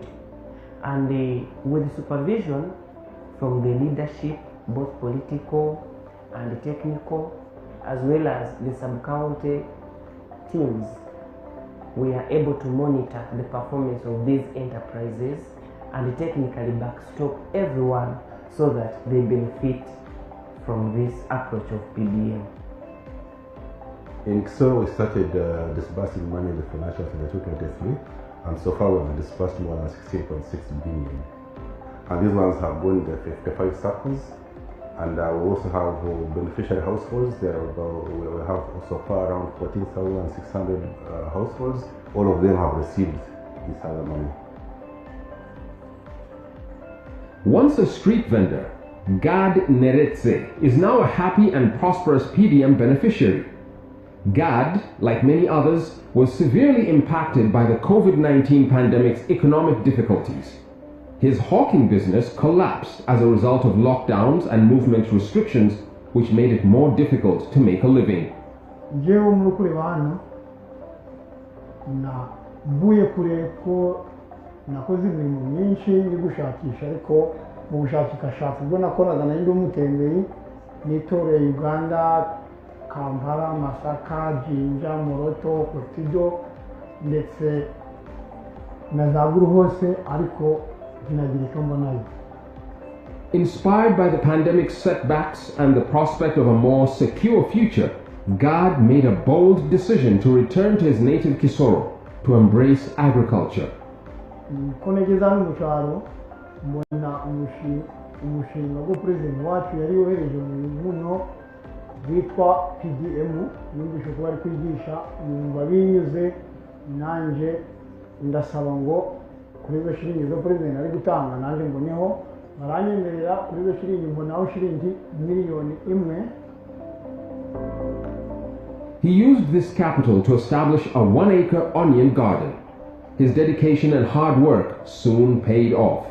In his very first season, God harvested a bumper crop that earned him an astonishing 16,840,000 shillings, a life-changing amount he had never imagined making. Izo shiringi ko namagiye kuzibona mbona nshomeshaho abana banje bo bamwe batari bari kujya ku ishuri, tandika ubuzima busha, kubona miliyoni 16 nagize ubuzima busha butandukanye n'ubwo nari mfite. Abana batangira kujya mu kushuri, ndimo kureba iyi nzu ndetse ndavuga ngo ko mbonye izi shiringi kangure n'inka ziranzanira ifumbire ninongera guhinga noneho nzabone nyinshi gusumba izo nari mbonye. Ubwo aho nziboneye imyaka 2 irashize, ariko mu gushaka kuri izo myaka 2 ubu n'ubundi butunguru ubwo nari mbinzemo ngo nongeye guhinga, nongeye kongera kuguramo amabati kugira ngo nsakaze, ndongera nguraho n'ubu umuntu wabona kureba hano.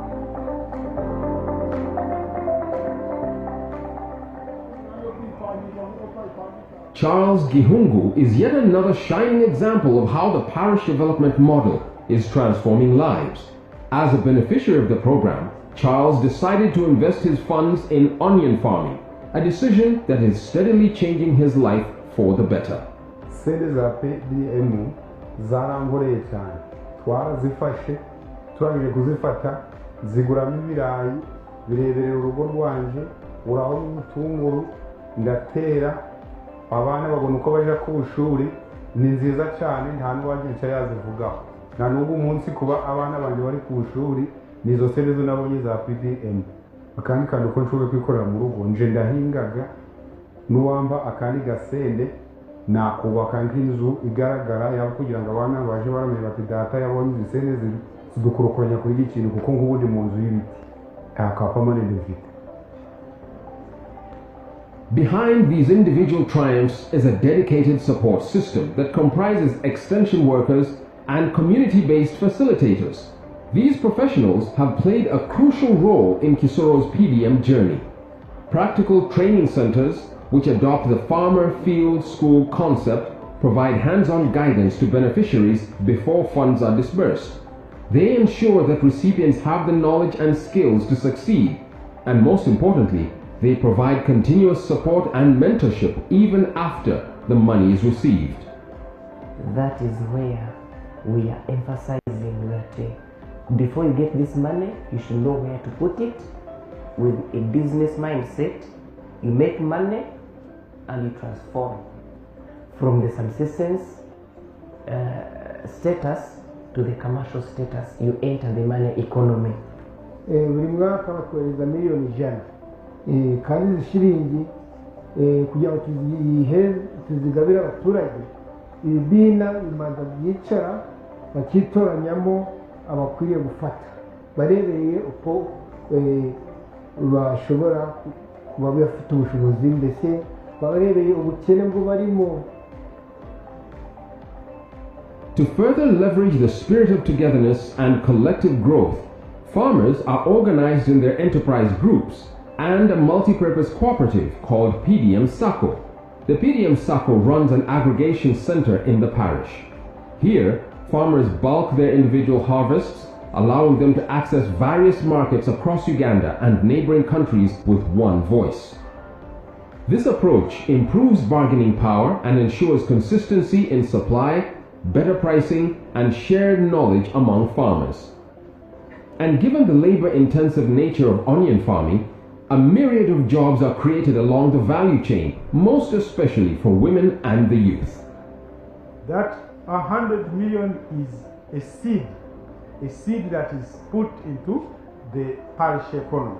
Within the parish economy, there are people who are dealing in agro inputs, like they sell seed, they sell produce and sell manure, and thirdly, of course, the entire value chain, which is now being organized from the farm to the aggregation centers where big trucks come to pick the produce and distribute it to markets far away. The trick is money should not leave the parish. The money should stay and create opportunities within the parish. Indeed, with a clear household vision, correct enterprise selection, proper technical guidance, linkage to markets, and sheer determination, onion farmers are rewriting their future through the power of inclusive financial systems. This is PDM, a true seed transformation at the grassroots. Thank you very much. Kisoro is a present a full picture of what PDM is about, because very often it is misunderstood as the 100 million that is sent to a parish. But that 100 million comes with a lot of support that is starting to change lives. So we wanted to share this with you. And there are a couple of stories like this which our president has been showing everywhere he goes. So I want to invite my panelists to join me. Dr. Ngabo from Kisoro, who will come and expound on what is happening so that anybody who has any specific question can ask him. You don't have to believe or take our word for it. He's there. I want to invite Raymond from the Presidential Hubs. I know the Prof touched his space as well in the presentation. So I want him to come and respond. Honorable, you will come last once these people have spoken, because you're a big drum. And then you conclude when we leave. So I think I will start with Dr. Ngabo to complete the Kisoro story. And then we'll go to the Presidential Industrial Hubs to see how these are being used as case studies for the Musevenomics principle on inclusivity. Dr. Ngabo, over to you.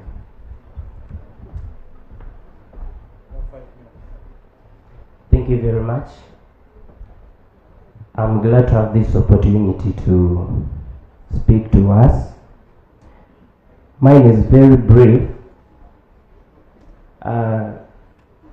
because this documentary shows everything. If you don't believe, you come to Kisoro and see. You come and see. I have always had issues with the theory because there is a way it is widely different from practical. You cannot run before you crawl as a baby. So much as PDM is helping our farmers take small steps in transformation, it doesn't mean it is a bad approach. It is working. Now, I had a short presentation. I don't know whether it can be projected here, but for me, I'm saying what I have been seeing, what I experienced, what I saw, and what is happening right now.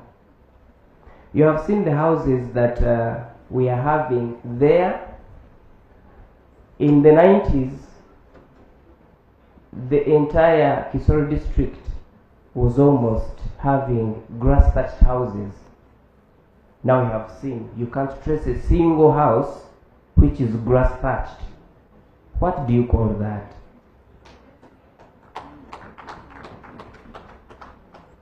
I am a product of UPE. I'm also a product of government sponsorship, the national merit at Makerere University. I'm a veterinary surgeon. What do you call that?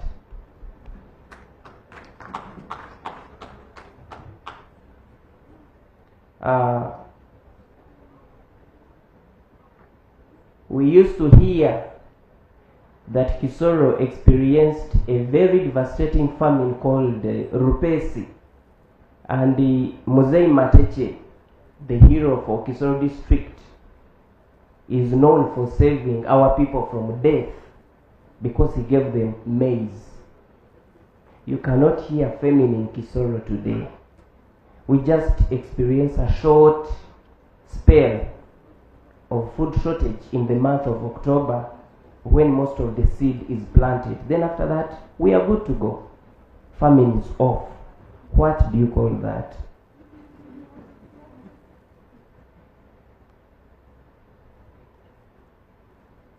Operation Wealth Creation supplied 494 heifers to Kisoro district. Now, when we made the census last year, those animals have multiplied to over 1,300. Those are the animals that are giving us manure that we are using in onion and potato production. What do you call that? Those are practical things I'm talking about. Because now if you look at everything as a general picture and you don't concentrate at the specifics, you miss the point. You are telling me what to do, but you're not telling me how to do it. Tell me how to do it. If you think you have what is better than what I'm doing, I will appreciate it.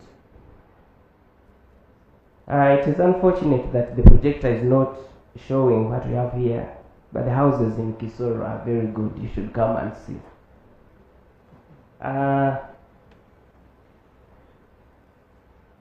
As opposed to the past, where we had only one person calling herself a midwife when she was not, and one gynecologist. Now we have very many doctors. Each sub-county has a health center 3.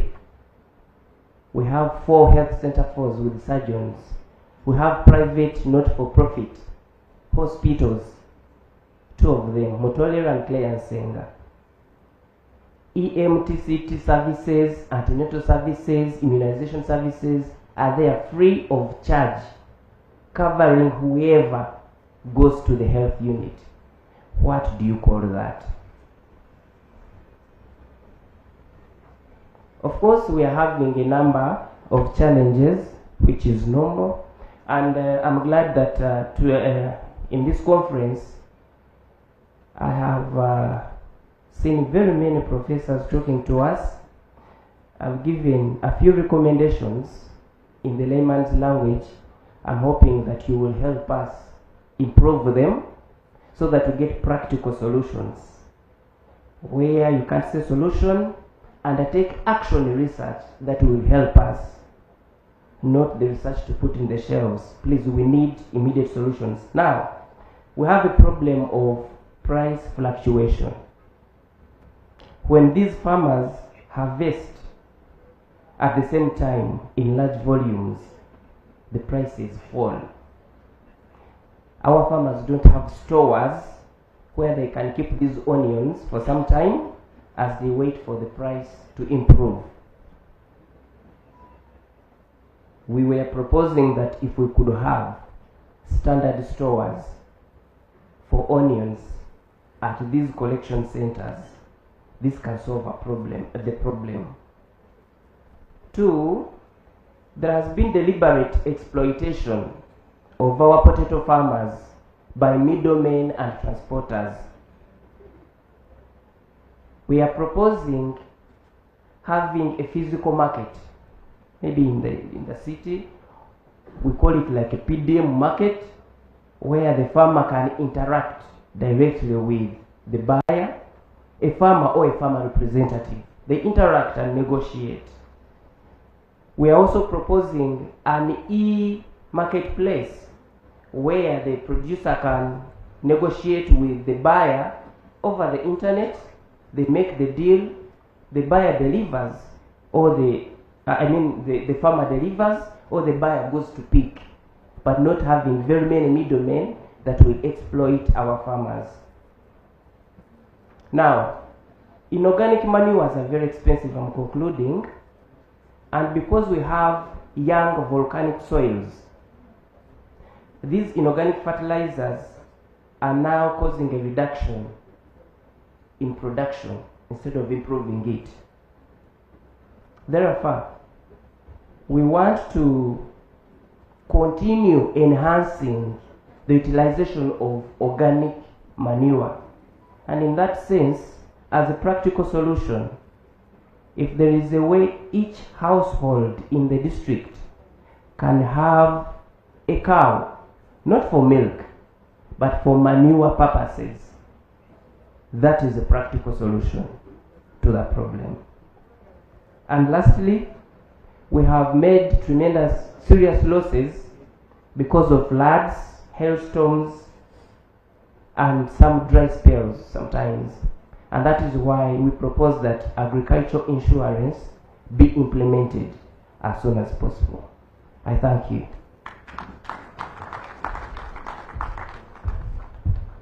That's the story from Chisoro on the parish development model. We should now look at the other components within this space of inclusive growth. And I will invite a colleague from the Presidential Industrial Hubs to share with us their story, and then we can have a conversation.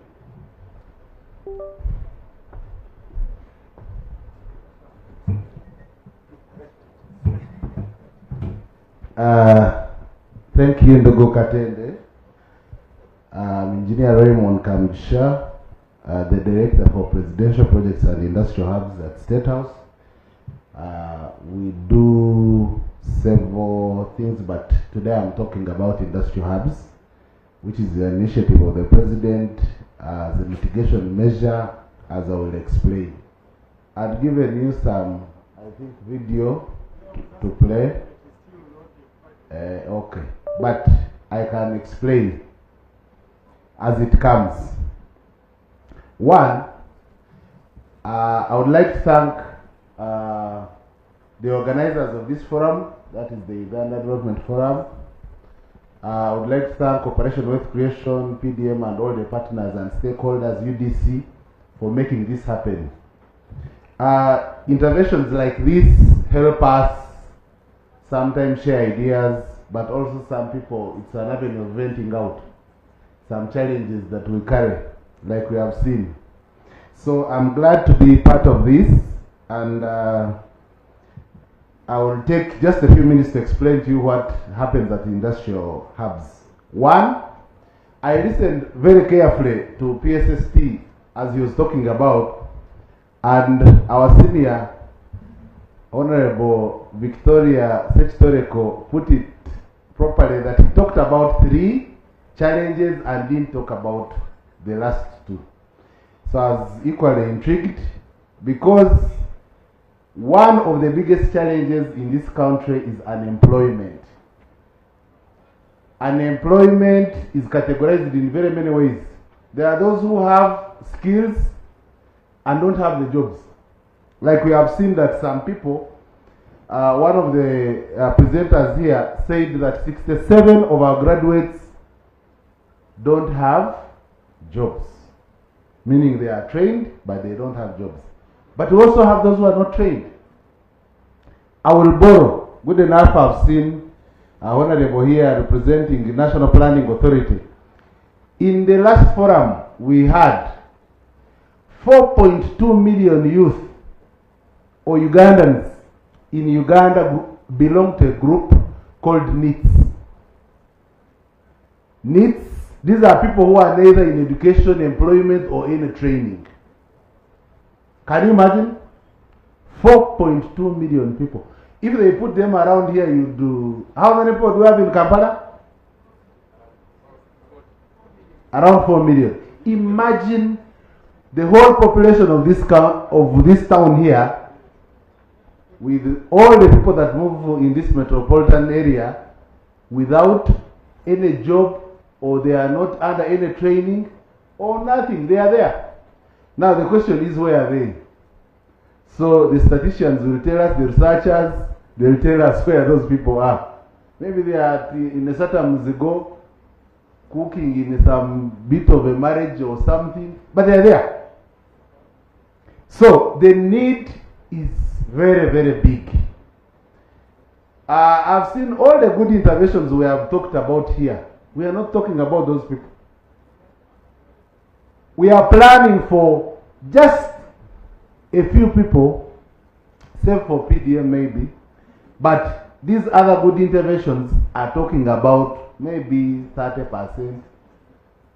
You people have gone to school, but I can tell you the need is very big. And to make it more practical, I will ask you to be kind enough. Each of us here, how many dependents do we have in our homes? How many? Are there very many? Very many. You have people who depend on you, and the number is very big. So you have a maid, you have a cousin, you have some. What is the end game for them? Will they depend on you all their lives? Don't they have a future? So the need is very, very serious. So it is good that as we talk about Musevenomics, we talk about those people. Because if you don't talk about them, it's just a waste of time. But good enough, the President has looked through and brought also some interventions to cater for those people. Although the intervention is not that, because now at industrial hubs and Kampala skilling, these initiatives of the President, we can only take on 20,000 per annum. 20,000. We are planning to expand to make 100,000 per year. So if you get 4 million or less people, you divide by 100,000, we need how many years to solve the problem? Close to how many years? Those who do mathematics. We need very many years to solve the urgent problem there, assuming they are not produced given. But we know Ugandans are fertile and they produce. So the problem is serious. So what are we doing, or what is the President doing in these initiatives? We have 19 zonal industrial hubs that are across this country. I know them offhand. Every region of this country has an industrial hub. Go to Acholi, there's one in Gulu. Go to Madi, there's one in Ajumani, in Pekere village. Go to West Nile in Zeu, there's one. Go to, that serves West Nile. Go to Lango, there's one near Lira University that serves the Langis. Then we have another one in Karamoja in Napak that serves Karamoja region. There's one in Soroti, near Teju Fruit Factory that serves Teso. We have another one in Sebei, in Chepsunya, that serves Sebei region.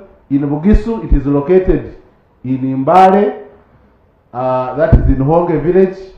The one for Bukedi is in Chibuku, in Tirinyi town there.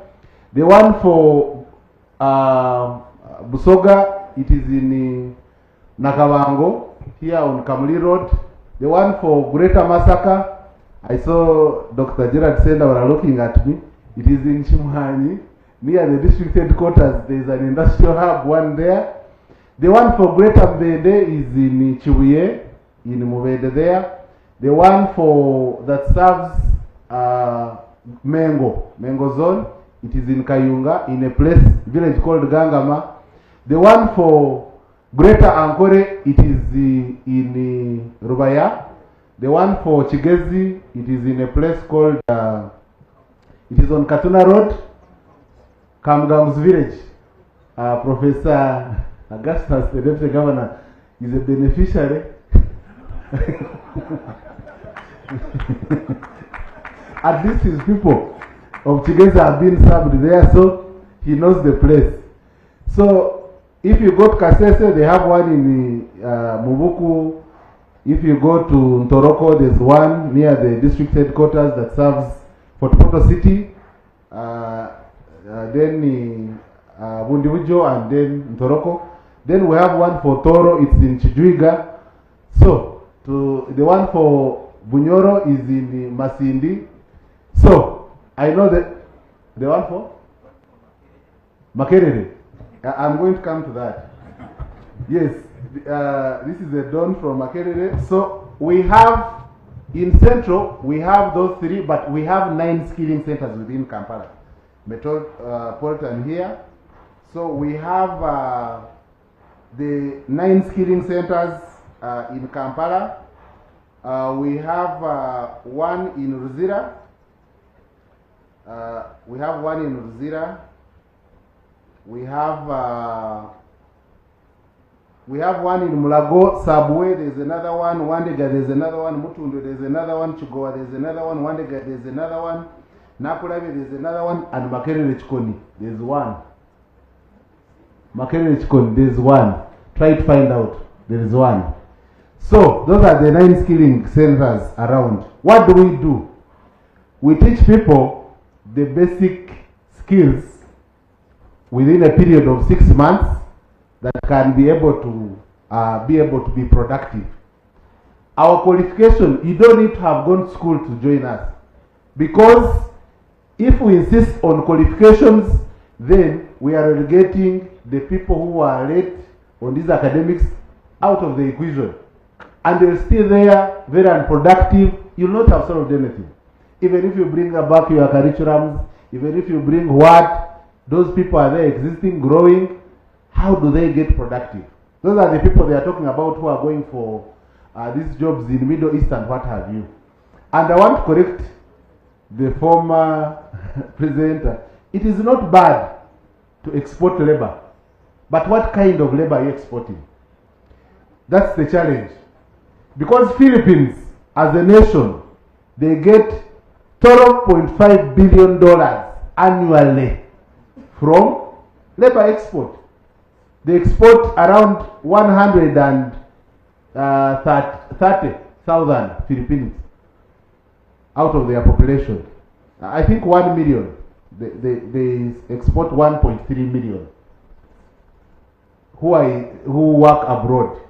And they earn $12.8 million. Egypt, also in Africa, they exports high labor. But they earn a lot of money from foreign exchange. But the challenge here is that we export unskilled labor. So, if we can skill these people and they go and earn us good money, good. It's a very good intervention. So, but industrial hubs are here. If we work together, we can, if Parliament maybe add some money in it, we can have an industrial hub in every constituency. We can skill these people. They go and do something. So go as a chef, go as a barista. It takes just 2 weeks to learn to to brew coffee. Can you imagine? And you earn good money.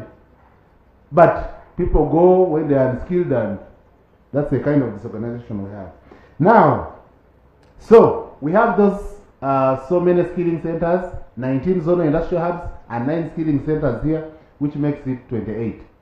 Now, what do we do in those skilling centers? One, we skill the skilling, which I've told you the 7. We now skill in 7 trades.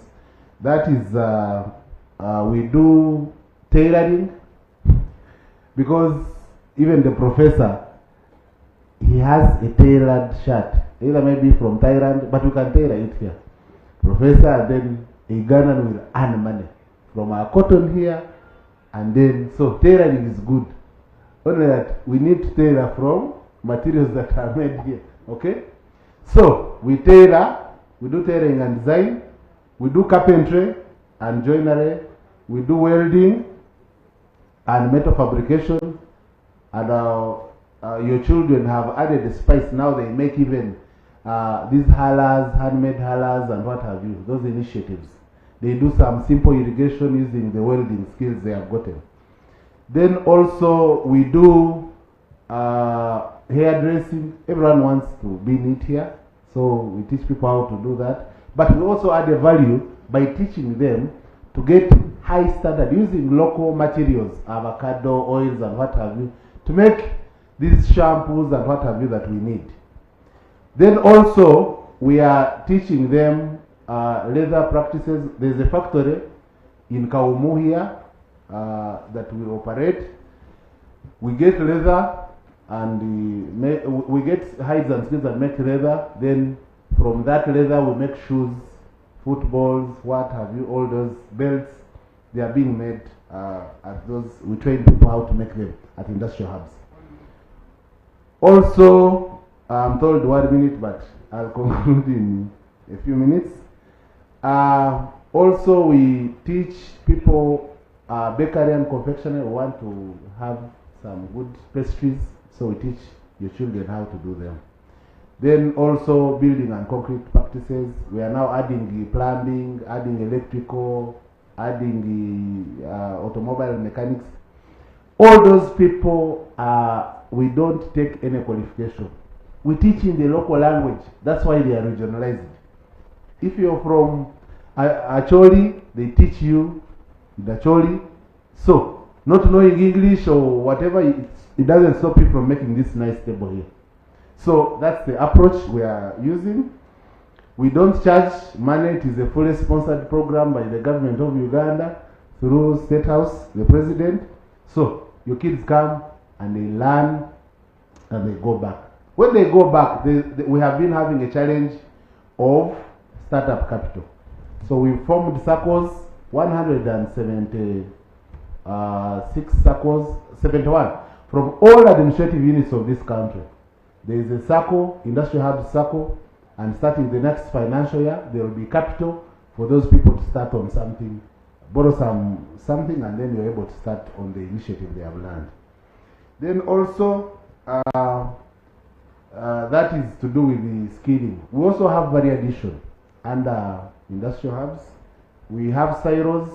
We have constructed silos in Mbende, also in Masindi, as storage for those the maize that sometimes is in surplus. Then other areas we are trying to work with some people in Chigezi on some type of seed of Irish, and we can make some of these things here, like crisps. Imagine, they say our Irish can't make crisps, that it has so many dots. So we are trying to see how they can do it, work with farmers, and we're able to do that. So we are trying to, that is in the area of value addition. Then we also have in Mbarara, this banana fiber, what they call it, we're making paper bags out of them in Mbarara there. Also, under industrial hubs, we have common user facilities. The president saw that some people don't have access to machinery, so in all those centers, we have a common user facility where machinery are there, You can go there and be able to do your work at a small service fee. Then also we have 4-acre model. Uganda is an agricultural country, but we are not often trained enough on the best agricultural practices. So we teach about 4-acre model, we teach about urban farming. If you're renting, you can do something as you rent, you get a sack, do something, make some vegetables, and you can be able to sell them and earn some money. So we have so far trained close to 46,000 Ugandans. More are in the Kampala Skilling Here program that has taken some time, like 7 years. But industrial hubs, now we have skilled so far 17,000 and so Ugandans who have gotten these skills. Some of these people have left, and because DIT, which was assessing them, was giving them an equivalent. For example, engineering brigade, they took UPDF engineering brigade, they took over 400 former trainees of industrial hubs and took them on using the qualification of an equivalent, and those people have finished training, they were passed out. Now they are in engineering brigade working as masons, as carpenters, as you know. Uganda Police is also taking on some, as they took some of our tailors to join their garment factory. So these people need to be what? Absorbed.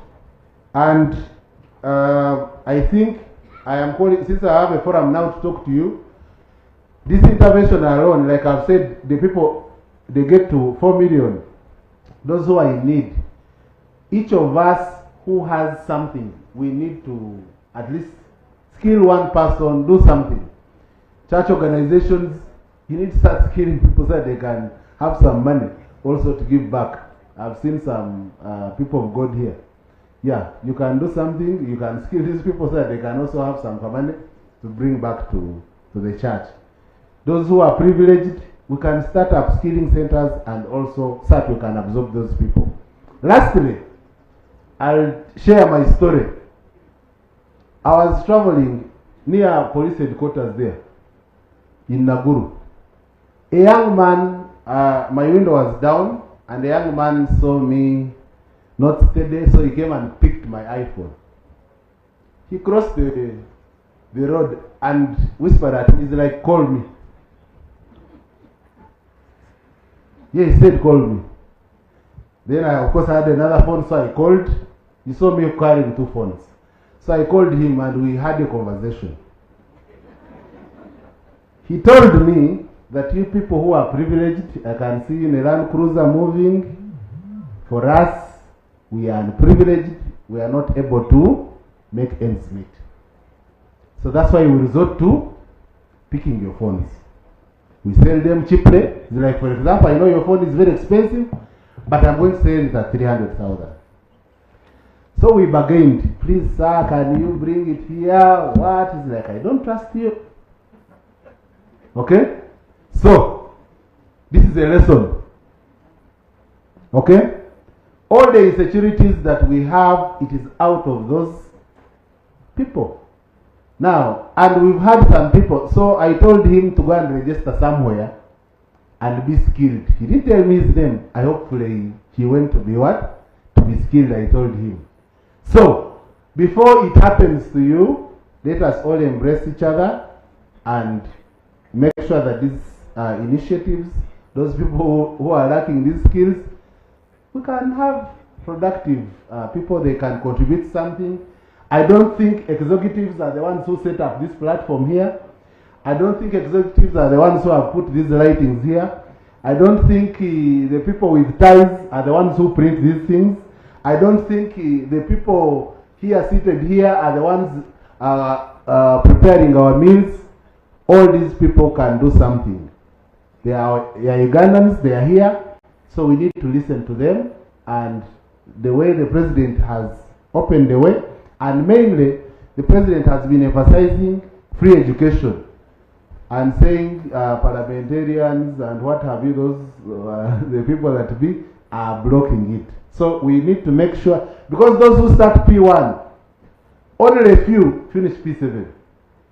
And those who go to secondary, then the graph goes on what? The pyramid goes on narrowing. So we need to make sure that all people are skilled so that they can get employable skills and get better. I say all this for God and my country. Thank you, Raymond. I want us to leave the platform, but I invite Honorable Galawazi and hand over to him. But Raymond also challenged me because he reminded me of a sad story when I was still in primary school. I messed up in Kampala when I was in primary 5. My mother sent me to my grandmother in Mukono as a punishment. So when I went to the village, of course we were not putting on shoes, because not even the teacher wore a shoe. So life in the village, I've never been beaten in class by a girl academically. I was always very bright. So now I went to the village and I met this girl called John. Joy beat me in the first. She was number 1, I was number 2, and there was another Ronald who was number 3. So we started competing, P6, P7. So we are the only 3 first grades in that primary school. Ronald's father had a friend in Makerere who heard that his friend's son had got a first grade. He took him to Mwiri. My grandmother had coffee at home, so they brought me to Kampala to Rubiri Secondary School. And we could sell our coffee as subsistence households that time. When I look back at the size of the land where grandma grew the coffee that educated me, it was roughly 2 acres. But she paid for my education in Rubiri SS.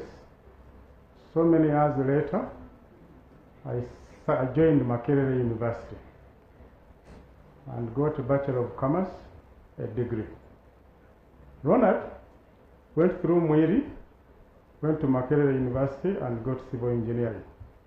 Joy, her father died in P7 when we finished, and she could not continue with higher education. So, by senior 2, she had started bearing children. When you look at her today, the difference between me and her is that we were privileged to pay for our own education to university. She could have been anything, a doctor, an engineer, name it.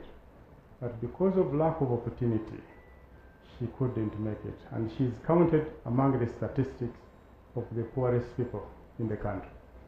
What is the president doing? He is giving opportunities for people like Joy to have a second chance in life, to have something that they can sell in their household and pay for that important asset, education.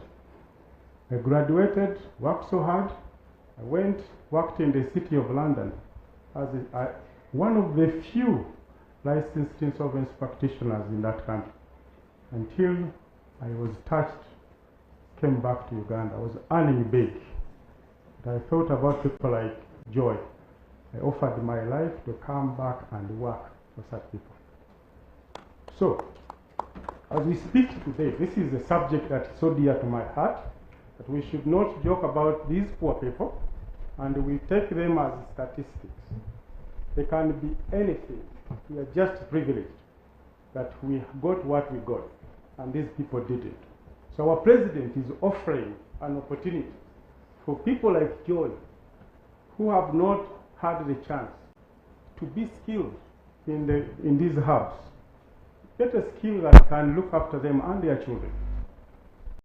Those who are still in school and have an opportunity to go to school, education is an equalizer over years. They should not miss the opportunity. As we work on ideas of industrialization and these big things that we see in Europe, but those people should not be in poverty. And that's why the principle of Musevenomics on inclusive growth is so important. So ladies and gentlemen, join me to invite Honorable Garabza. I think he has run away after hearing my story. Oh, thought my story kicked him away. So let me hand over to Honorable Galabuzi. There are few people who want to ask questions. As the power of yourself entrusted to me, I congratulate all those persons whose names have been read. The reward of the certificate to everyone.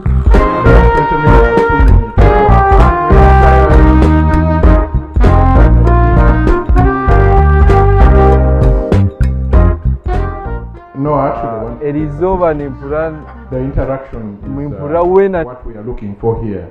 So thank you very much for your touching story, Edward. Every time I hear it,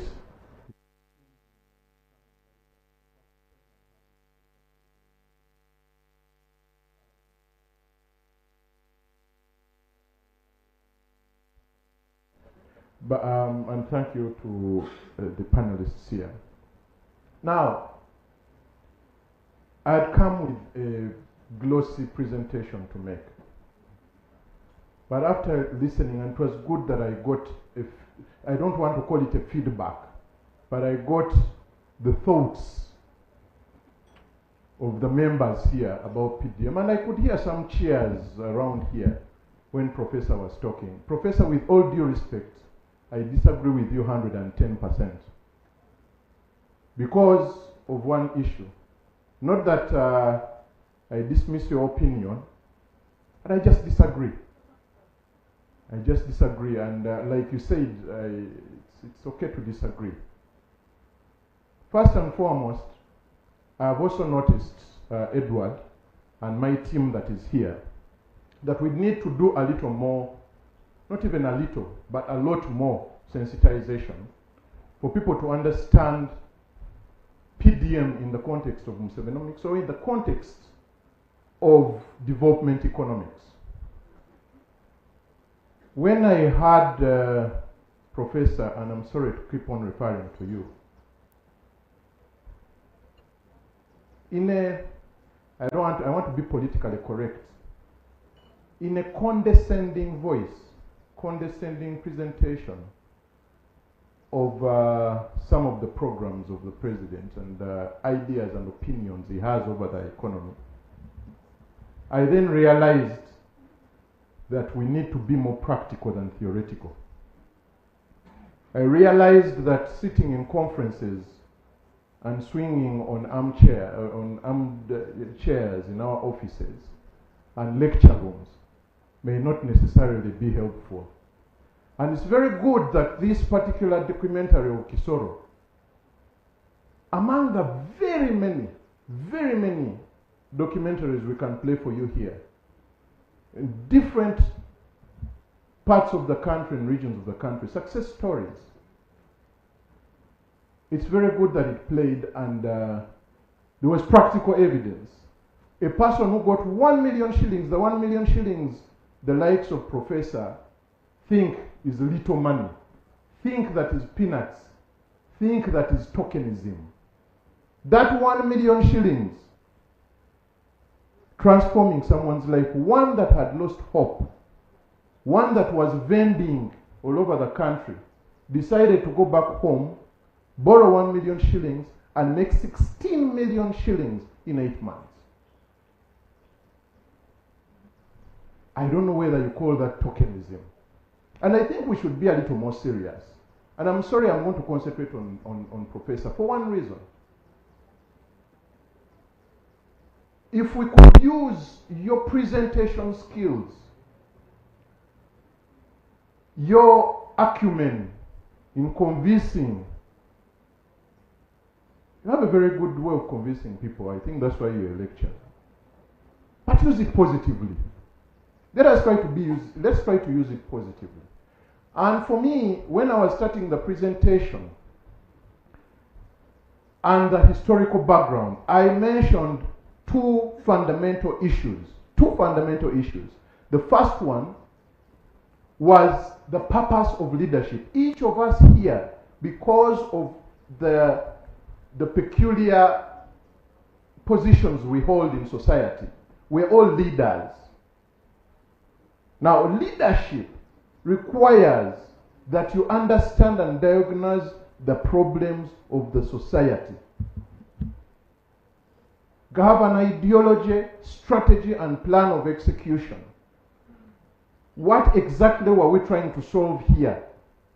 We are trying to reduce on the subsistence in the country. These people are dependent, and I gave you a statistics. We have 51% that is soon getting into the so-called productive age, demographics. But we haven't planned for them. These underage, the ones who are below 16 years of age, they're the dependents. But even the 49%, out of those 49%, 38% of them are living subsistently. You look at our revenue collection, unfortunately, we don't have a URA person here, and you tell me the biggest taxpayers or even the tax base we have here in Uganda. Who are the people who pay taxes? 0.8% of that population pays taxes, or at least contributes to the revenues and the so-called taxpayer, the money we are talking about. The money that you want to invest in big industrial projects, big infrastructure projects. So, how are we going to widen the tax base? How are we going to get people involved in the money economy? However small it is, however little the contribution will be, they will be in the money economy and baby steps. For us, the Baganda have a saying that kamukamu gwe muganda adiringana amawulu yagajjamu omukuto, that small sticks will create a bundle, and that if you keep on doing something over and over again, just changing modus operandi here and there with a similar objective, you will finally get satisfied and get results out of it. I also don't believe in some of the quotes you put here. But anyway, opinions are like noses, everyone has one. So I have an opinion, you have an opinion, and many people have opinions. But let us try to respect leadership and something that is very conceptual, like something that we conceived under the PDM. Now, enough of that ranting.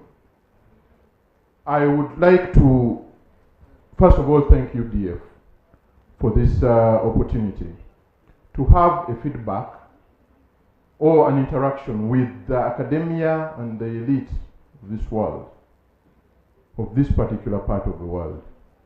But I would want to tell you something. There is a school of thought that says agrarian economies are backward and moribund. That for you to have to move, to leap from third world into a developed world until first world, you have to go away from agriculture and get into services and industry, like many people say. But you see, I have a different school of thought. These people that are advocating, all that use that particular methodology in the West, do not have a peculiar advantage in the agriculture sector. They don't. They don't have the good weather. They have to invest a lot for them to get high yields and productivity out of agriculture. It's not their peculiar entrepreneurial roadmap that they can take. For us, we have that advantage. We do have that advantage. And food is a basic need. If you feel that you want to go and take on their journey with different parameters, because they were premised on different parameters. Their journey was premised on different parameters and different situations. Ours is different. I don't believe in that school of thought. So, ladies and gentlemen, I like debating. I like debating, but probably this is not the right time to debate, most especially with the sugar levels really going low. But I am very happy and enticed to actually do much more than we are doing to prove the naysayers wrong. And Professor, before I leave, no bad feelings. I really need to get your number and we have a debate for even, if you want to lecture, if you want, it's okay, you can lecture me, but we shall have a debate up to morning. if that is the whatever. And you would also want to be there. My mom would also want to be there. So there are so many things I would have wanted to say today. But I will just leave it with one last thing. That our next battle in the PDM, after establishing and doing all these things that you're seeing, is to change the way we are doing things. We have been a production and supply-led economy. Now we want to change the approach to a market-led production and economy.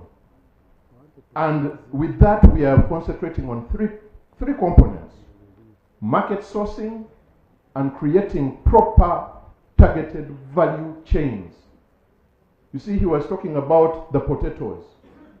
I went to Mandela and I told him there are so many PDM farmers in Kabale who are organized in these enterprise groups with so many potatoes. He told me, fine, he gave me someone. Go with him. When I got there, the man said, bring all of them, put the sacks there. Out of like 10 sacks, the man picked out 4 potatoes, 4, and said, this is what I can buy. And I asked him why. He said, this is the variety I need. The rest, I don't know what they're going to do. You know, potatoes have very many different varieties. Those that make chips, those that make crisps, those that make mashed potatoes, you know, they're all different. But we have a very, very undeveloped value chain right from supply up to the market. It's not jointed. There are only 2 commodities in Uganda that we have developed a very well thought out value chain. That is milk, of course, with the intervention of the president, and coffee. Probably maize to some extent, but even coffee not yet. We haven't yet reached there, but at least it has some semblance of organization. The rest, it is to whom it may concern. And there is no way we can make things work that way. So our next battle is market sourcing, targeted value chains, developing targeted value chains, and value chains that have some good chivalry. And of course, putting there the enablers. Now the enablers are things like extension services. But extension services from government may not be enough. We need extension services driven, community-driven extension services. And that's why we are introducing something called community-based facilitators. Anything that is community-driven will yield results even faster, but more sustainably than something that is imposed on you. That's why the PDM is promoting the bottom-up approach. So, Professor, one last thought. Hairdressing, sir. Hairdressing. And what was the other one you said? Is a skill. Tailoring is a skill. No, you don't, because we listen to you. We will respond later when we meet.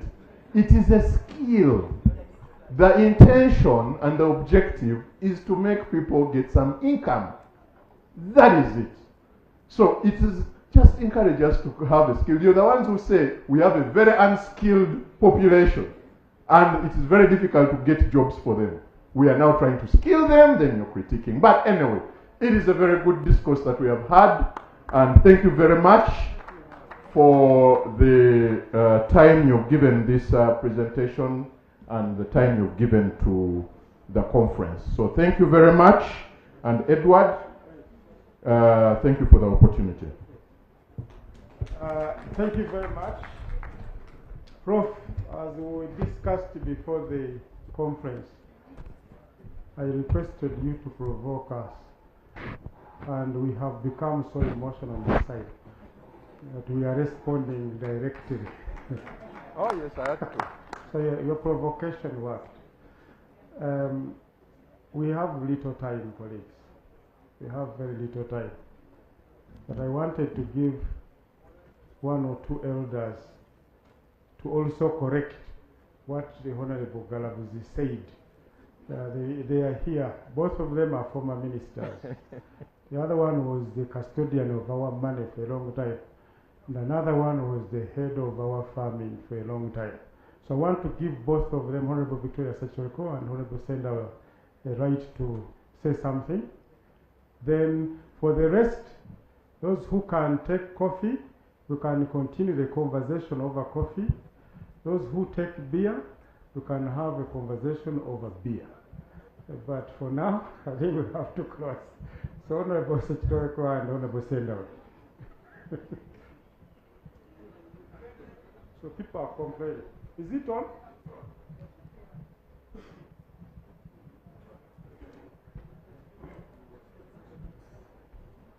Yeah.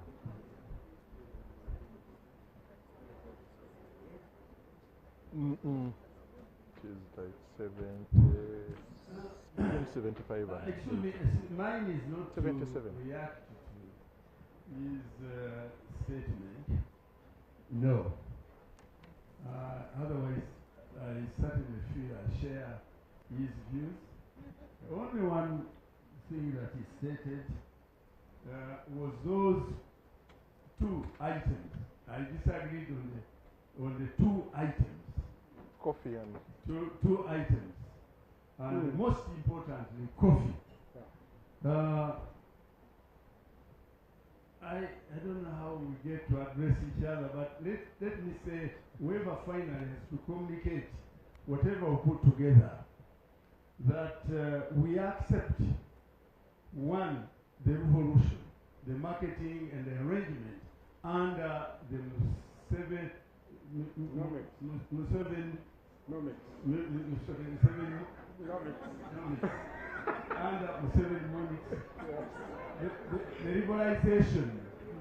the liberalization of coffee, liberalizing the marketing of coffee. Ever since coffee was really the monopoly of government to market, they set up the coffee marketing board and so on. When I was Minister of State under Sir Richard Kichuka in the Ministry of Trade, that is the time when we liberalized the marketing as a result of government policy, liberalized the marketing of coffee. And in fact, removed this duty from the Coffee Marketing Board and then licensed and set up UCDA, which has since been dissolved. The whole process has been moving on and moving, but not very smoothly.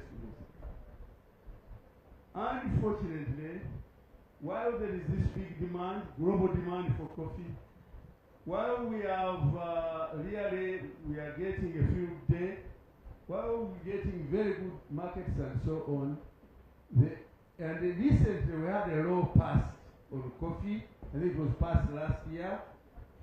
We have to ensure that we implement that law, and very quickly. We have to implement that law very quickly. Why? The issue of quality, handling of coffee. Right now it is the harvesting period in Masaka. I am picking my coffee just like everybody does. But as I go around, those friends of mine who go to the western region and so on, if you get to Ndirizi, some of those areas where they are picking coffee today, you really see that in the yard, where they have dried the coffee, either it is on the bare floor or it is, if not only the bare floor, it is on a tarpaulin, but 50% of the produce of the coffee is green. I was, as a junior minister, my role was coffee. Again, when I was in Minister of Trade, as a Minister of Trade. And I can tell you, the issue of quality is so vital to the coffee. And I'm pleading very sincerely with you friends as leaders in coffee growing areas. Kindly let's pay attention to this very important crop. Because it is food. This is food. So you just cannot handle it anywhere, anyhow. Handling it anyhow will deprive us of the privilege, opportunity that we are having of the high prices that we are earning today. Because even the actual act of marketing, when you are processing the market, you've got to ensure that the husbandry was done properly in the first place. The husbandry was done properly on the crop in the first place. Here we mean a lot. After we had the new law in place, what is it that is required?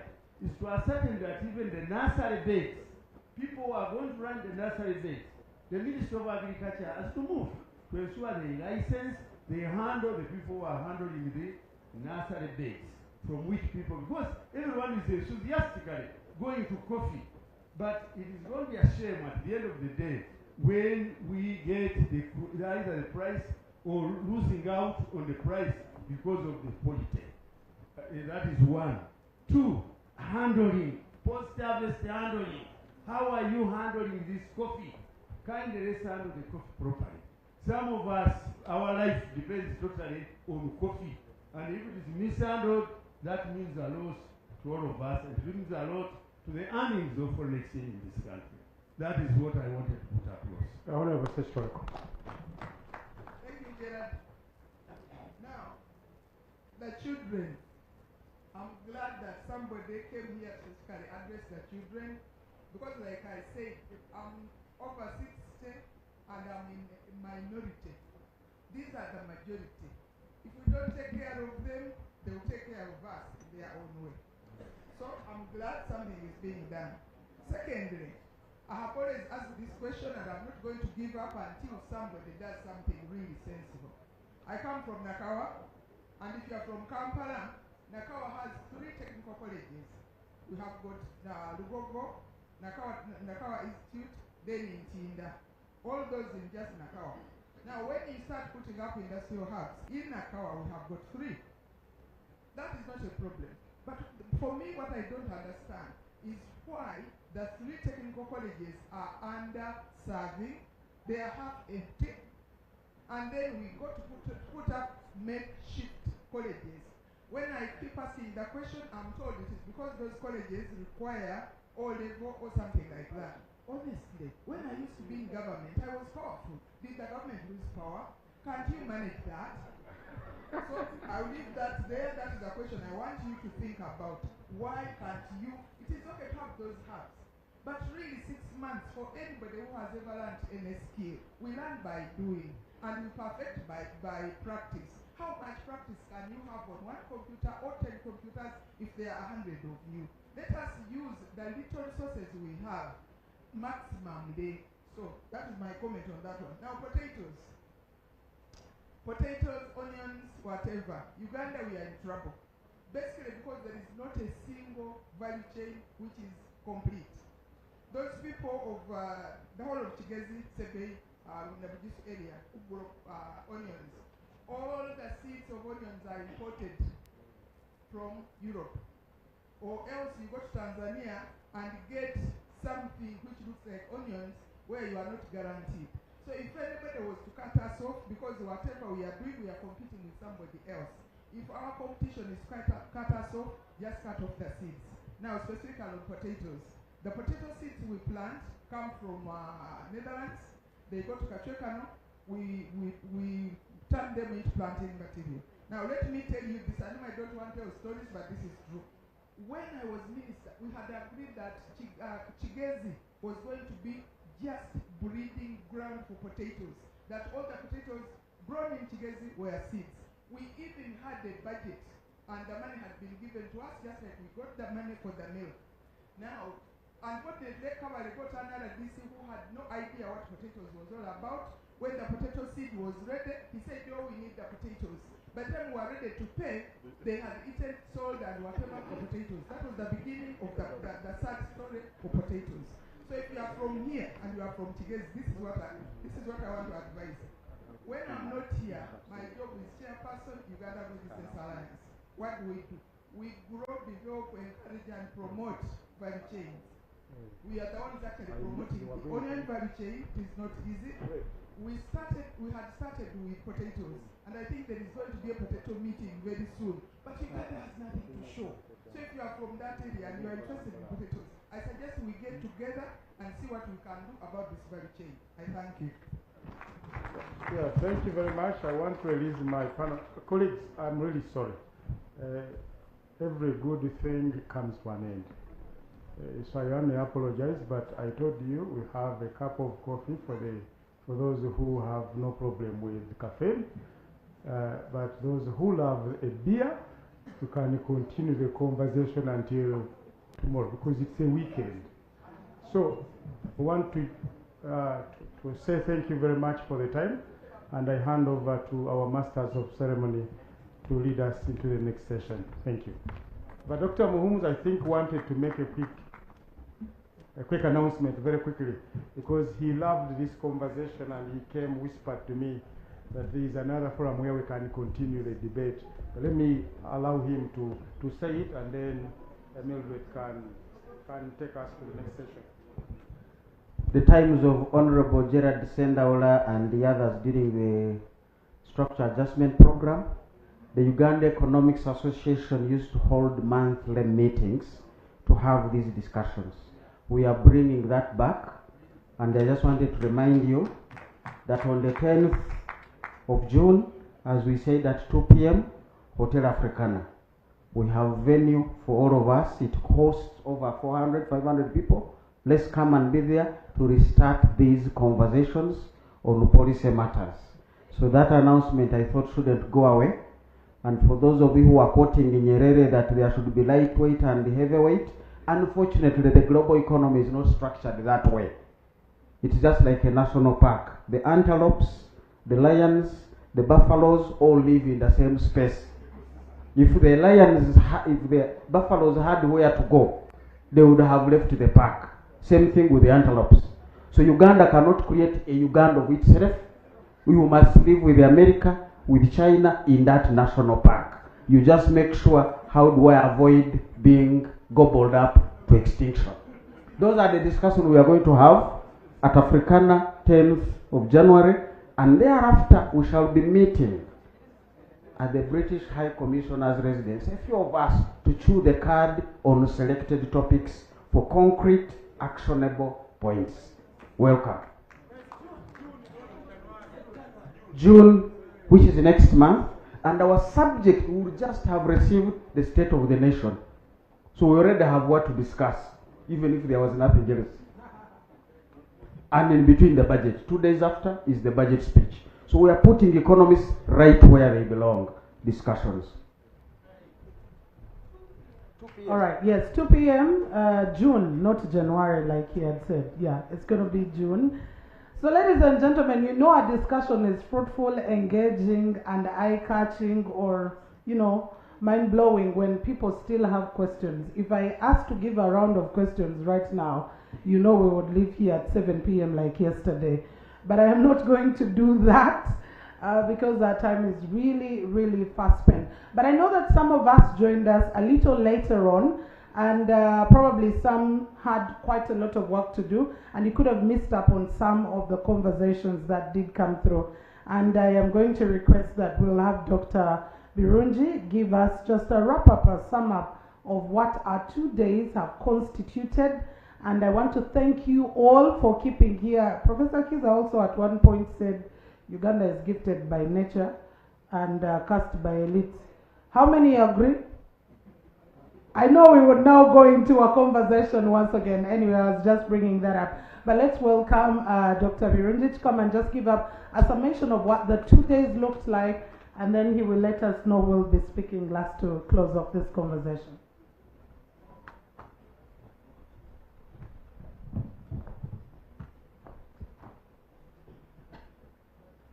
Thank you, Mildred. My job is a simple one. In the interest of time, to try and take you through the last 2 days. You will appreciate that even when we were submitting, more new ideas were still coming up. So we may not have captured everything now. But for sure the team is busy working on a detailed report, and once we finish that report, it will be shared. As General said yesterday, it's important we produce a report of this meeting, and the Secretariat is working on that report. I know Her Excellency Lisa had been recognized, but I want to recognize her again because just last week we had very successful meetings. We had very successful meetings in UK. We had the Uganda Airlines Business Forum, very successful, and therefore we welcomed Uganda Airlines to Gatwick. And then we have the East African UK Investment and Trade Forum. This lady, Lisa here, organized very, very successful meetings in the UK. So I request you clap for. I was privileged to be on the mission that was there in those discussions. So, on behalf of all the participants and the organizing committee of the conference 2025, we wish to express gratitude to all of you, our dear participants, for the last 2 days. We organized under the umbrella body called UDF, and Katende, who chaired this last session, was the man running behind the scenes. I think, I don't know where Katende is, he should come back for recognition.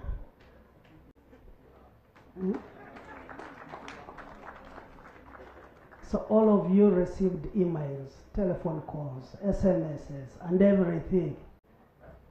This man is a star. So he managed to bring us all together for this meeting. Later on, I was privileged. He told me to chair the organizing committee, but to be sincere, he did the work. Okay, having noted that, we had a big committee. From UDC and from Operation Wealth Creation, from the different media teams, and you did a fantastic job. We thank you. I wouldn't stand here and even give a summary if I hadn't been permitted by my board chair, who has attended the 2 days quietly seated at the back. Chair UDC, Mr. Godfrey, please stand up for recognition. Godfrey Hurra chairs the board of UDC. He's been there. Yesterday we had other board members, but they are not around today.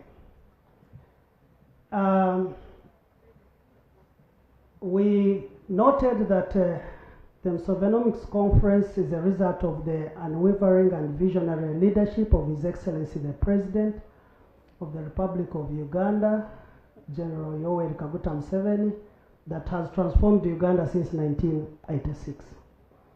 We've had presentations from very many key Ugandans, including General Kalebak and Wanaho, Chairman UDF and the Chief Coordinator OWC. We had Honorable Norbert Mao, the Minister of Justice, yesterday. Today we had Dr. Micah Tingego, the Governor. Yesterday we had Professor Augustus Nwagaba, the Deputy Governor, Bank of Uganda. We had PSST. We had senior colleagues like Professor Suruma. You've just heard from Honorable Galabuzi. And so many of us, we all tried to make a contribution over the last 2 days. And it was a high-powered delegation of presentations and sharings on this.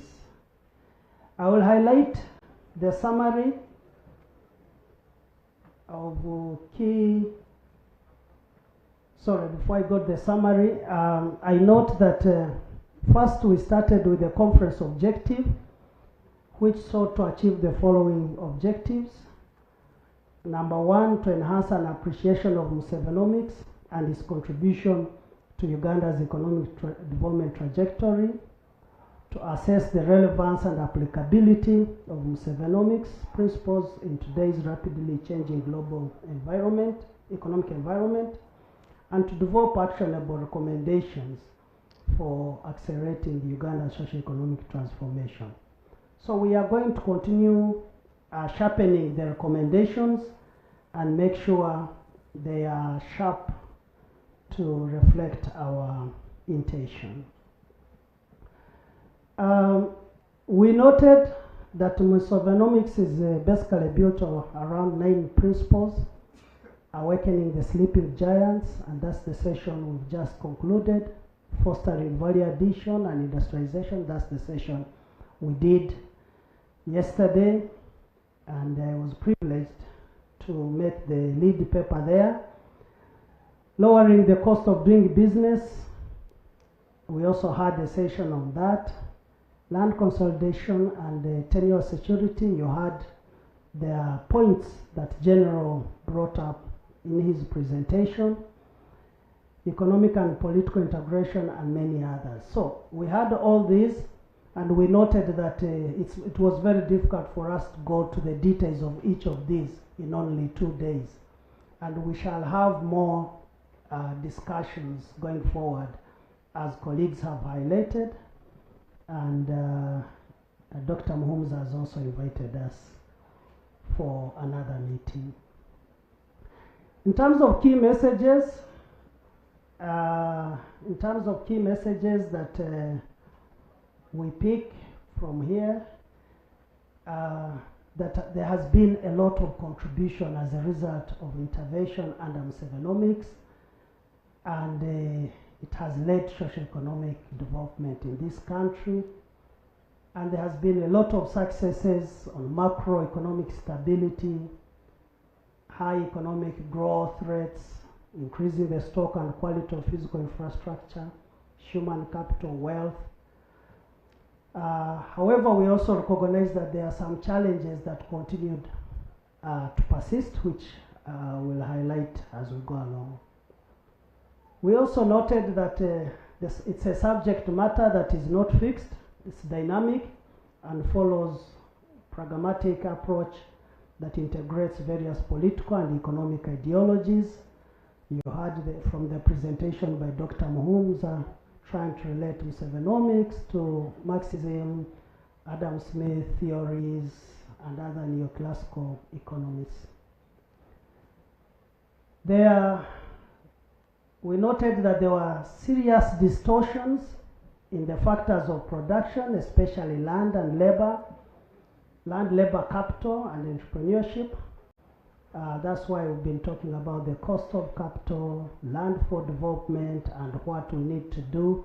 General even made specific proposals on how we can improve that, but also Engineer Chibuka made a presentation on how we can clean up these distortions in the land markets.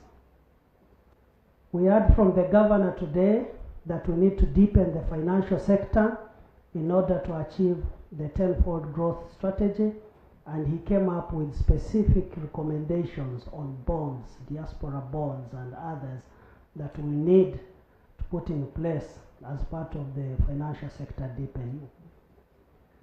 He also pushed for FinTech to promote financial inclusion, and that needs to be scaled up.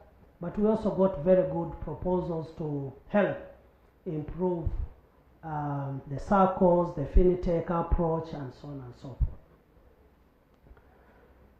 We noted that privatization was good, and it had significant impact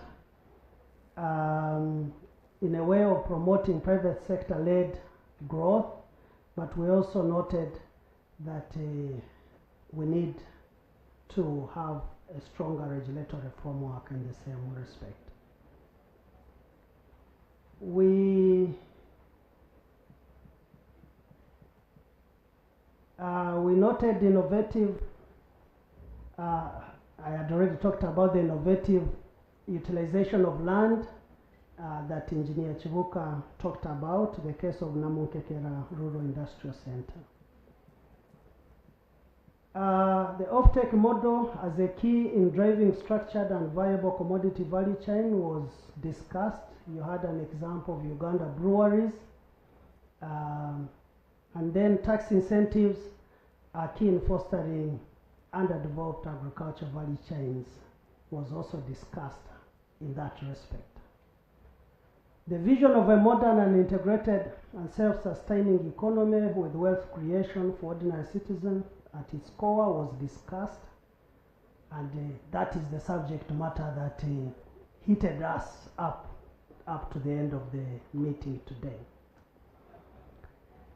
We noted from the presentation from NPA by Dr. Sman that we need to address certain key costs: transport, electricity, ICT, finance, regulatory, and others. And this was presented and referred to as the 6 highs. We also deliberated on community mobilization, and offering strategic guidance to economic agents is critical. We also had a strong discussion on building a strategic mixed economy model as envisioned in the 10-point program. I think that's 1986. 10-point program, where the state and the private sector co-invest in enterprise development. I brought up the idea of the role of the state, or the role of development state, in my presentation yesterday. I will not go through all the achievements that were mentioned here, but there were achievements around macroeconomic stability, achievements around infrastructure expansion, achievements around coffee market reforms, and so on and so forth.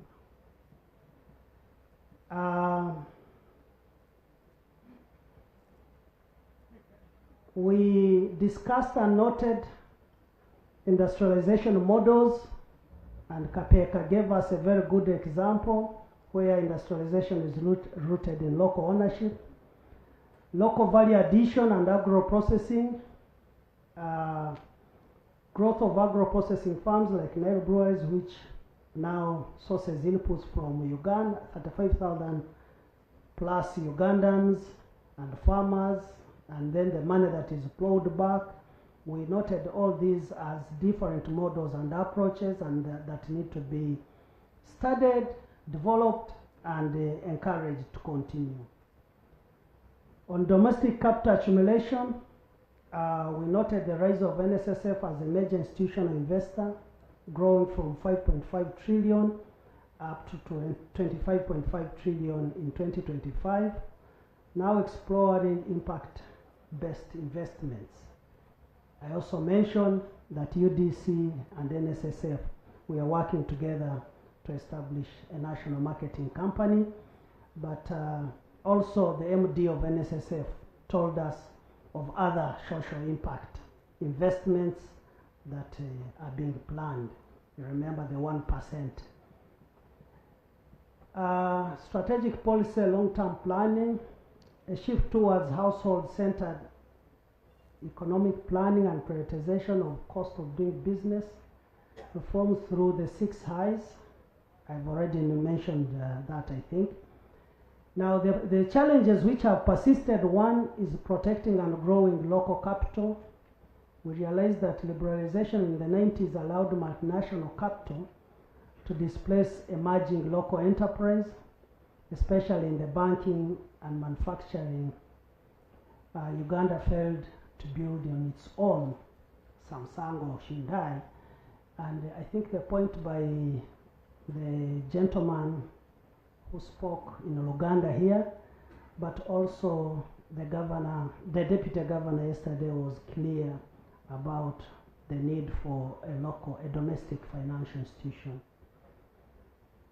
Deepening financial markets remained a subject matter, so we are picking this up seriously. as a matter for further discussion, but also a matter of to find solutions. Resolving land constraints, again, you heard from General, even proposed studies on Kampala, the land of Kampala, and who owns the land and stuff like that. So we'll follow up on this and make sure we get better understanding of this. Labor and skills alignment has been discussed even in the last session here. Regulation came out clearly, even Honorable Gerard Sendaola mentioned it for the case of coffee. But most important was equal treatment of local and international investors, but also support to SMEs. Mindset change came up as part of our discussion. We also noted factories are still operating at low capacity because of a market problem, so a market issue needs to be addressed. The national debt situation, this is again another topic that we agreed we are going to have further interrogation and discussion. A bloated civil service came in as well, that there is still more need to restructure and reform the civil service and increase their pay. Persistence of corruption also came up in the discussions. Volatility in prices, again, and the need for a stabilization fund was also discussed, and these are some of the things we'll pick up in the financing model. Delayed payment of government debt to the suppliers and service providers came up very strongly, and then the unfavorable tax policies also came up very, very strongly. We'll share the detailed report, but in terms of key recommendations, the first recommendation was on strengthen and integrate national value chains, and there are quite a number of things there to do, and we'll discuss this, developing the value chains, investments like in cold storage and aggregation centers, de-risking upstream activities, and also raw materials to make sure that we don't have many white elephants.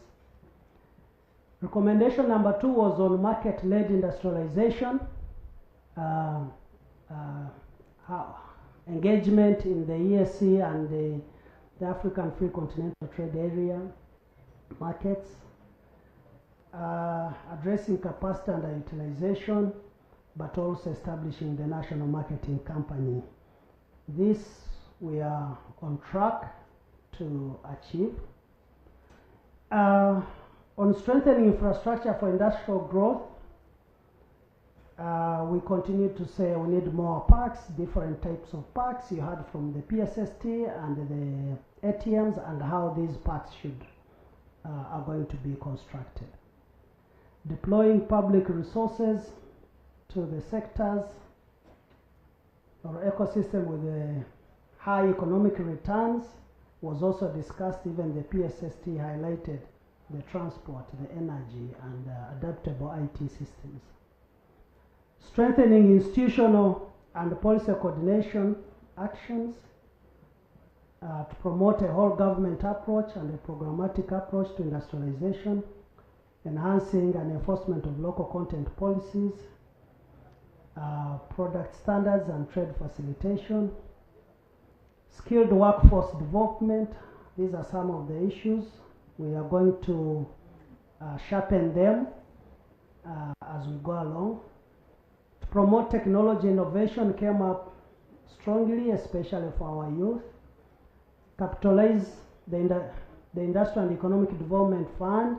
This came from my earlier presentation yesterday. De-risk and unlock the factors of production. We had a case of land that came from General Saleh yesterday that I talked about. I think I've talked about some of these things.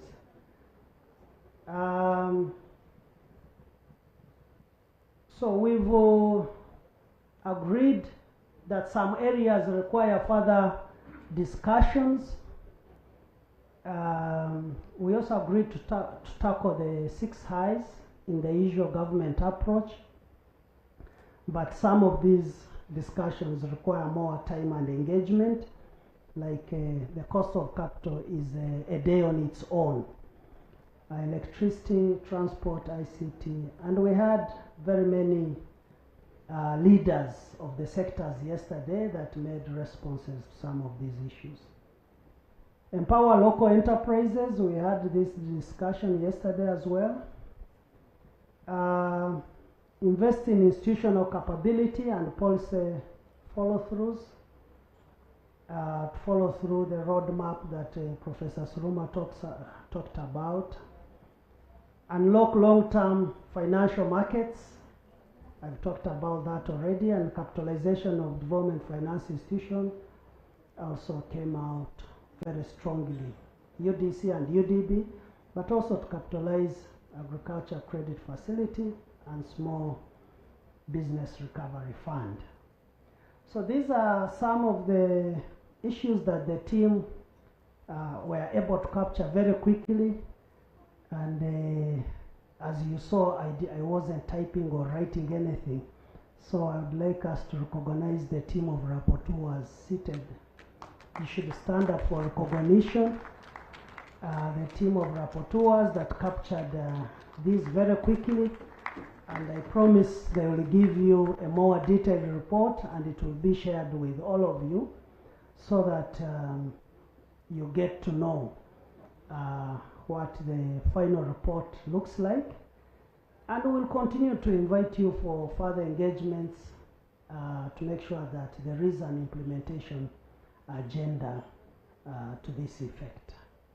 On that note, may I call my friend and a big man. We used to be friends, now we are no longer, because he became much bigger, the Deputy Governor, Professor, to come and say a few words and close this meeting so that people can go for lunch. Professor, you're welcome.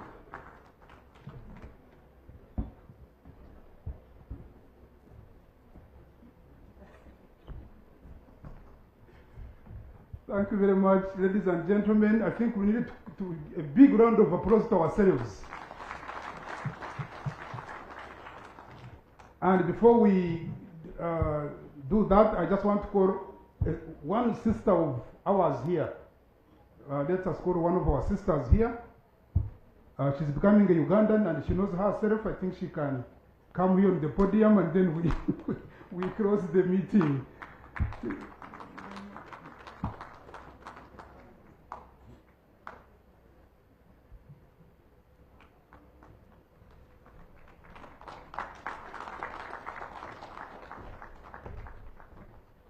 Our big sister here, she's called Her Excellency Lisa Chesney. He's our newest British High Commissioner to Uganda. We are most welcome to Uganda. You can greet these people. These are the people you are going to work with. She's just here for 6 months, but I think you are not regretting. We have pineapples. We have the best pineapples in the world. We have the best fruits in the world. We are the only people with mountain gorillas in the world, 192 countries. So you can greet your people whom you are going to work with, and then I will close the meeting.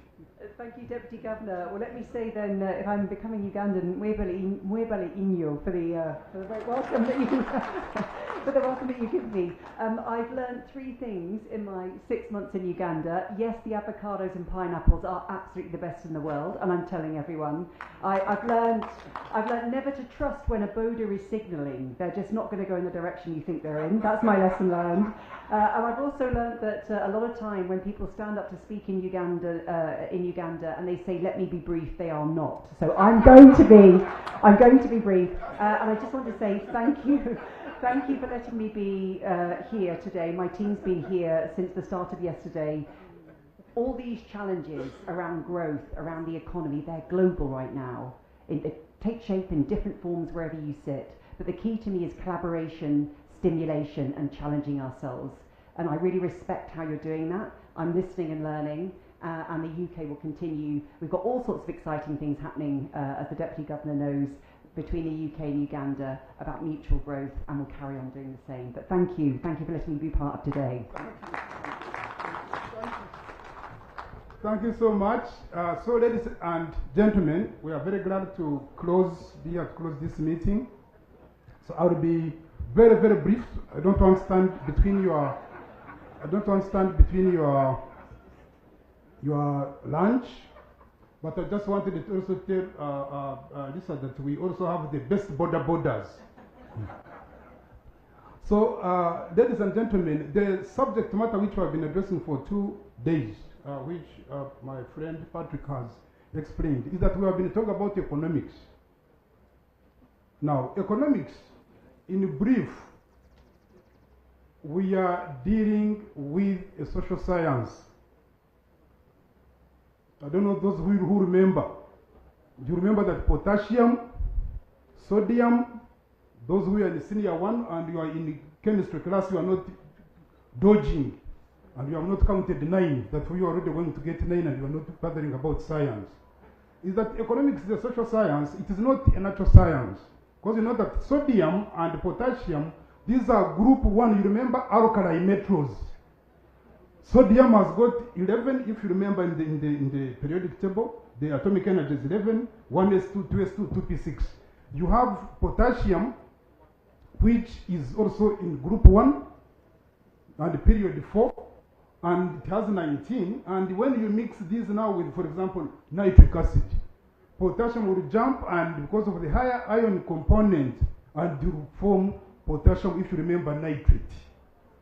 Sodium will form potassium what? Nitrate. This is in the University of Harvard, it is in the University of China in Beijing, it is in the University of Bustema, it is in the University of Lira, it is in the University of Guru, it is in the University of Kaberamaido. Everybody knows that. Now what we are dealing with here is absolutely different from that. And that's what I want everybody to know. Here we are dealing with a social science. Economics is a social science. And it deals with very simple things. In economics, we deal with use of limited resources to satisfy unlimited needs. It is not unlimited wants or unlimited greed. The way Ugandans you are just become greedy. There is no economics which will satisfy greedy people. The economics we all know is to satisfy unlimited needs. And the need is different from a want, it is different from greed. Professor Kamunt is here. We are both from London School of Economics. You know that. Others from University of Cambridge. We have there what you call Keynesian economics. This is when the role of government is intervening to create this demand and then this supply of services. And then we have things like Chinomics, which is state capitalism, where now China is in the middle of American brutal capitalism, you see, predatory capitalism. And then in between, of course, Russia and the former communists. And they have what we call Chinomics, which is use of capital, which is use of government corporations to do business, state capitalism. That's why you cannot compete with China now. Some of you are using predatory capitalism. And then you have something like normative economics, people like Todaro. These are type of economics which deals with I do what you want me to do. I tell you what you want me to say. And here in Uganda we have normative politicians. You want me to tell you, oh yes sir, yes sir, yes sir. How are you going to know that you are doing something right or wrong? You don't talk normative and build a country. A country is built on objectivity, on science. Objectivity, verification, and something is verifiable, is objective, is therefore valid, and therefore it is scientific. Then you have other types of economics which are liberal economics. UK. Then some of us, political economists, the entire University of London and so on, and the University of London was the best university was in the UK 2 days ago. Our University of London, we want to congratulate it, was the best university, especially the part of economics, best economics discipline taught in the world. These are liberal economists. For them, they are saying everybody is free to do things, sell your coffee, grow it, sell it the way you want to sell that coffee. So what we have been doing here in Uganda is Musevenomics. Looking at what President Museveni has done for the last 40 years, since 1986, the policies followed, and they are basically 9. And he started with, of course, people like Ricardo, Stuart Mills, Adam Smith, you know, when the president was writing the vulnerable against real economists, these were following these Ricardos. You remember principles of comparative advantage, which we moved away now to competitive advantage and so on. So all of those have been discussed here. So what we want to agree with you is that we have been in an intellectual discourse. Here, this meeting has been exchanging ideas intellectually. And so if I speak on behalf of government, as I think the most senior government official here, we accept, I want to speak on behalf of government now, that we accept intellectual discourse. That's why we brought this thing here. I want to congratulate Edward Katende, who is our CEO. Can he still stand up for recognition? Edward, as we close. And the entire team, the entire team of UDF. That's why for us as UDF, with our chairman, General Caleb Akangwanaho, retired, Salimu Saleh is our chairman of Uganda Development Forum. He is deputized by none other than Honorable Mao Nobat, who made a very thrilling presentation here yesterday. And then we have our CEO, Edward, and many other of us people who are in this think tank that sits together to bring these issues here. And what we required you to do was to discuss those issues. And of course, we allow dissent. This is what social science is about. I've already told you the difference between science and social science. So we don't want you to shift us from social science to science. If you want a scientific conference, you can come to Mulago and we can discuss other things in Mulago. In our Uganda, Makerere University Medical School, which again is one of the best medical schools in the world. If you wanted to know this, you travel and see how people revere our medical school. Though there, if you come to our university, Makerere University Medical School, which is one of the best medical schools currently we have globally, then you are discussing something and all of you must agree that this. But also, I'm sure, also they are coming up these days with different ways in which, for example, you can treat certain diseases, especially which are emerging. So it is healthy. What is the professor saying? It is healthy to have difference in opinions and views. What is important is for us to recognize facts. And that's why I wanted the people who are presenting here, you should have been able to bring data, because numbers don't lie. Let me give you some of the examples as we close, and then we sit down. From in the financial year 2017-2018, just at the end of the First World War, the budget, the Ugandan budget, was 2,443,147, and it was in pounds. Those who are Ugandans, you know the reason why. And we had a surplus budget. I think Honorable Senator was still here. In 2017-2018, when the First World War was closing, we had the surplus budget. The issue, I was at the bridge, I was thrilled to see why did we have a surplus budget. Financial year 2017-2018. I went to our library. We have one of the biggest libraries in London, the British Library of Economic and Political Science. just at the London School of Economics, Portugal Street.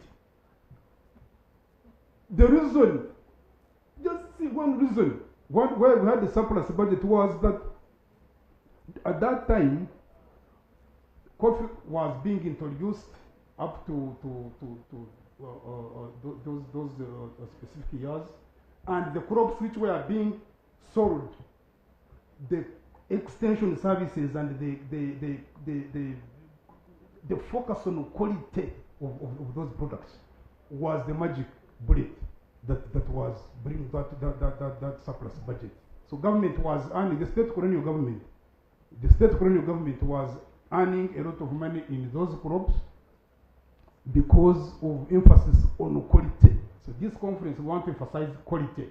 Tea is suffering not because of any, those of you who are thinking that there is international politics, international business, key instruments of global economic governance. There is no key instrument of global economic governance that is determining the price of tea. The price of tea has plummeted simply because of failure to pick the right, those two leaves, and you are picking the third one. And those who come from Chijura, from Bushenyi, you know the reasons why. As a result of that, you have failed to pick the right leaves, and the price of tea has plummeted. The price of tea has gone down to levels which are unprecedented. Just because of your failure to be good people, your bad manners, you have just decided to be bad-mannered, and you see the problems. So that the point number 2 is foreign direct investment. In the financial year 1985-86, foreign direct investment was negative. It was negatives. There was nobody who was bringing money here. Currently, what the value of foreign direct investment, there are issues which they should have brought here, and nobody. If you think that foreign direct investment last year was not 3.8 billion, you come here, you just come here, and we speak English here. Just put up your hand and come here if you have a different figure. The money we earned from tourism in 2019, financial year 2018-19 was $1.7 billion. The money we earned from Kadamas, these girls who are in Oman, who are in Jordan, whom you are saying that they shouldn't be there, they should remain here and get married at the age of 12 and so on, they bring here $900 million. If you have a different figure, come here, nobody is stopping you. No one is stopping you. Let's use data, and then we can see what you are saying and what other people are saying. Where did you study from, and where did the others study from is not an issue. That's not an issue. That's not an issue. Whether you are in Namagunga, whether you are in Budo, whether you are in London, whether you studied in the Kabali, what we want to know is that are you brilliant enough to demonstrate the issue using data? If you are, come. There's nobody stopping you. Come. So that you don't mislead these good people who are here. So that's what we want, that let's be a country that is driven by data, and some of us will have data which are very, very important. For us at the Bank of Uganda, as we finish, we will have data. We have got a very strong monetary policy department. It is within our research and statistics department, directorate, and we have controlled inflation. For example, you need to recognize that we have controlled inflation. Uganda is the country which has controlled macroeconomic stability, and there was it's a model. It's a model. Everybody comes to see how we do it. It's just a model. Inflation in the 1986 financial year 87 was 161.1%, just like the current one in Argentina recently, and Venezuela 437. Zimbabwe 6,086.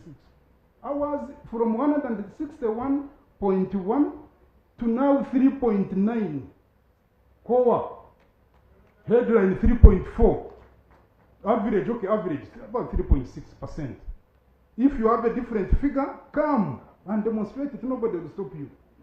So that when we are discussing, we discuss and inform the people, inform Ugandans, inform the world with the data. And some of us who are coming from the university, with a background from Makerere University and other universities, we love data.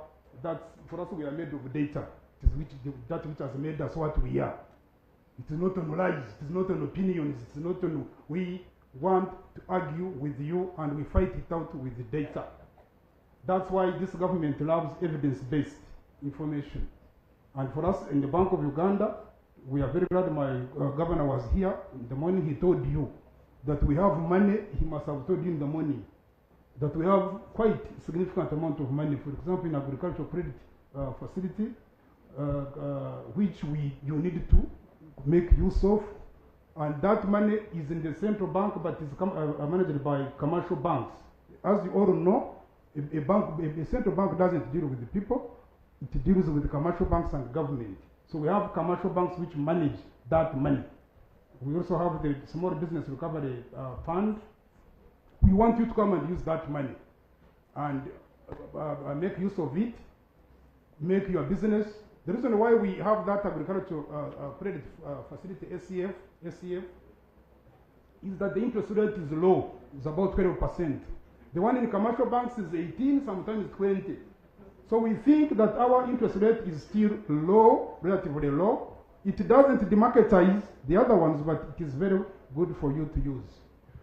So we want to thank everybody who has turned up for this meeting, and many things have taken place. And we want to thank again our chairman, General Kerry Bakangwana, for putting this together and for mobilizing us and for thinking together with our team led by Edward and our sponsors, UDC, and others who have come together to have this intellectual debate. We thank Dr. Muumuza, who started this meeting with very thrilling presentation on Musevenomics and its origin. I've now described to you the different types of economics, and I've told you finally that as Ugandans, I want to end up also in Chigara Nyankole again. Then I can't finish without. We got this one proverb which my mother taught me. My mother tells me, my mother abachiga barya ni mwara w'abachimbi. Ya ni mwara w'abachimbi anakaru kunjira w'aba professor kagonyera. I think you should also have been a professor, because for me most of the things I know, that she contributed 70% through tacit knowledge. It's not I didn't study these things from London and others. My mother contributed 70%. My mother tells you one thing, that do not fret because of evil men in Ruchiga, or be envious of those who do wrong. Like morning dew, they will wither. Like green grass, they will dry away. Do good. Any country which has developed has done good, you people. You got Singapore. Singapore is a country now where you all want to go. The way you see how they have done good. And everybody now in Singapore say, I'm a Singaporean, I love Singapore. Go to South Korea under General Park. Changi with his daughter Park Gwan-hye. Go to Malaysia under Badewa, and so on. These are countries which have had a type of economics, which is economics built on goodness. Economics built on nationalism. They're just like German economic solidarity. You want people to partake of what is due to them. But for you, the Africans, if you continue thinking that you are going to continue living on the savings of others, that you are going to continue thinking America and Britain and these other G7 countries are going to be the ones to pay for your medicine, we shall tell where you will be 10 years to come. We are going still to be on the same level. Let us all do what you are supposed to do. Then government will do what the government is supposed to do. Just read my book. I put 8 things there. Nwagaba 8 model. You do 6 things there. Then the government will do only 2. Infrastructure, providing energy. Hospitals, so that again when the border is riding up the border, doesn't come home and then the guard is sick and then the other money is now uses to buy medicine. Because that's now is working in reverse gear. So there are certain things which government does. There are also certain things which you must do as an individual. Government cannot do what you are supposed to do. Neither can you do government things which government must. Can you build a dam, for example? You can't build a dam. So government produces electricity, but it's not the government produces electricity for you to do business and you use that electricity. Not again for you sleeping and you are even living all rights there, because now you have electricity. So we thank you. We thank the media. We thank Mildred and my friend Charles. Thank you so much. we are going to ask you that you support the financial sector. Let me be very, very selfish. I'm representing the financial sector here. On the selfish note, we want a very sound financial system for Uganda. We want price stability. And once we have those two, we shall have foreign direct investment and domestic investment, and you cannot grow unless you have those two. So let's attract both domestic and foreign direct investment. For us, we are ready to provide you with the services from the central bank which you want, and we are determined to do that, and we have capacity to do that, and that's what we are doing already. And for us, don't let us down. This is a beautiful country. You have already been told it is a country where everybody wants to be, and don't be greedy. Have economics which is a limited means of satisfying unlimited needs, and for us, we are going to do that if you help us. Thank you very much, people of God, and God bless you for God and our country.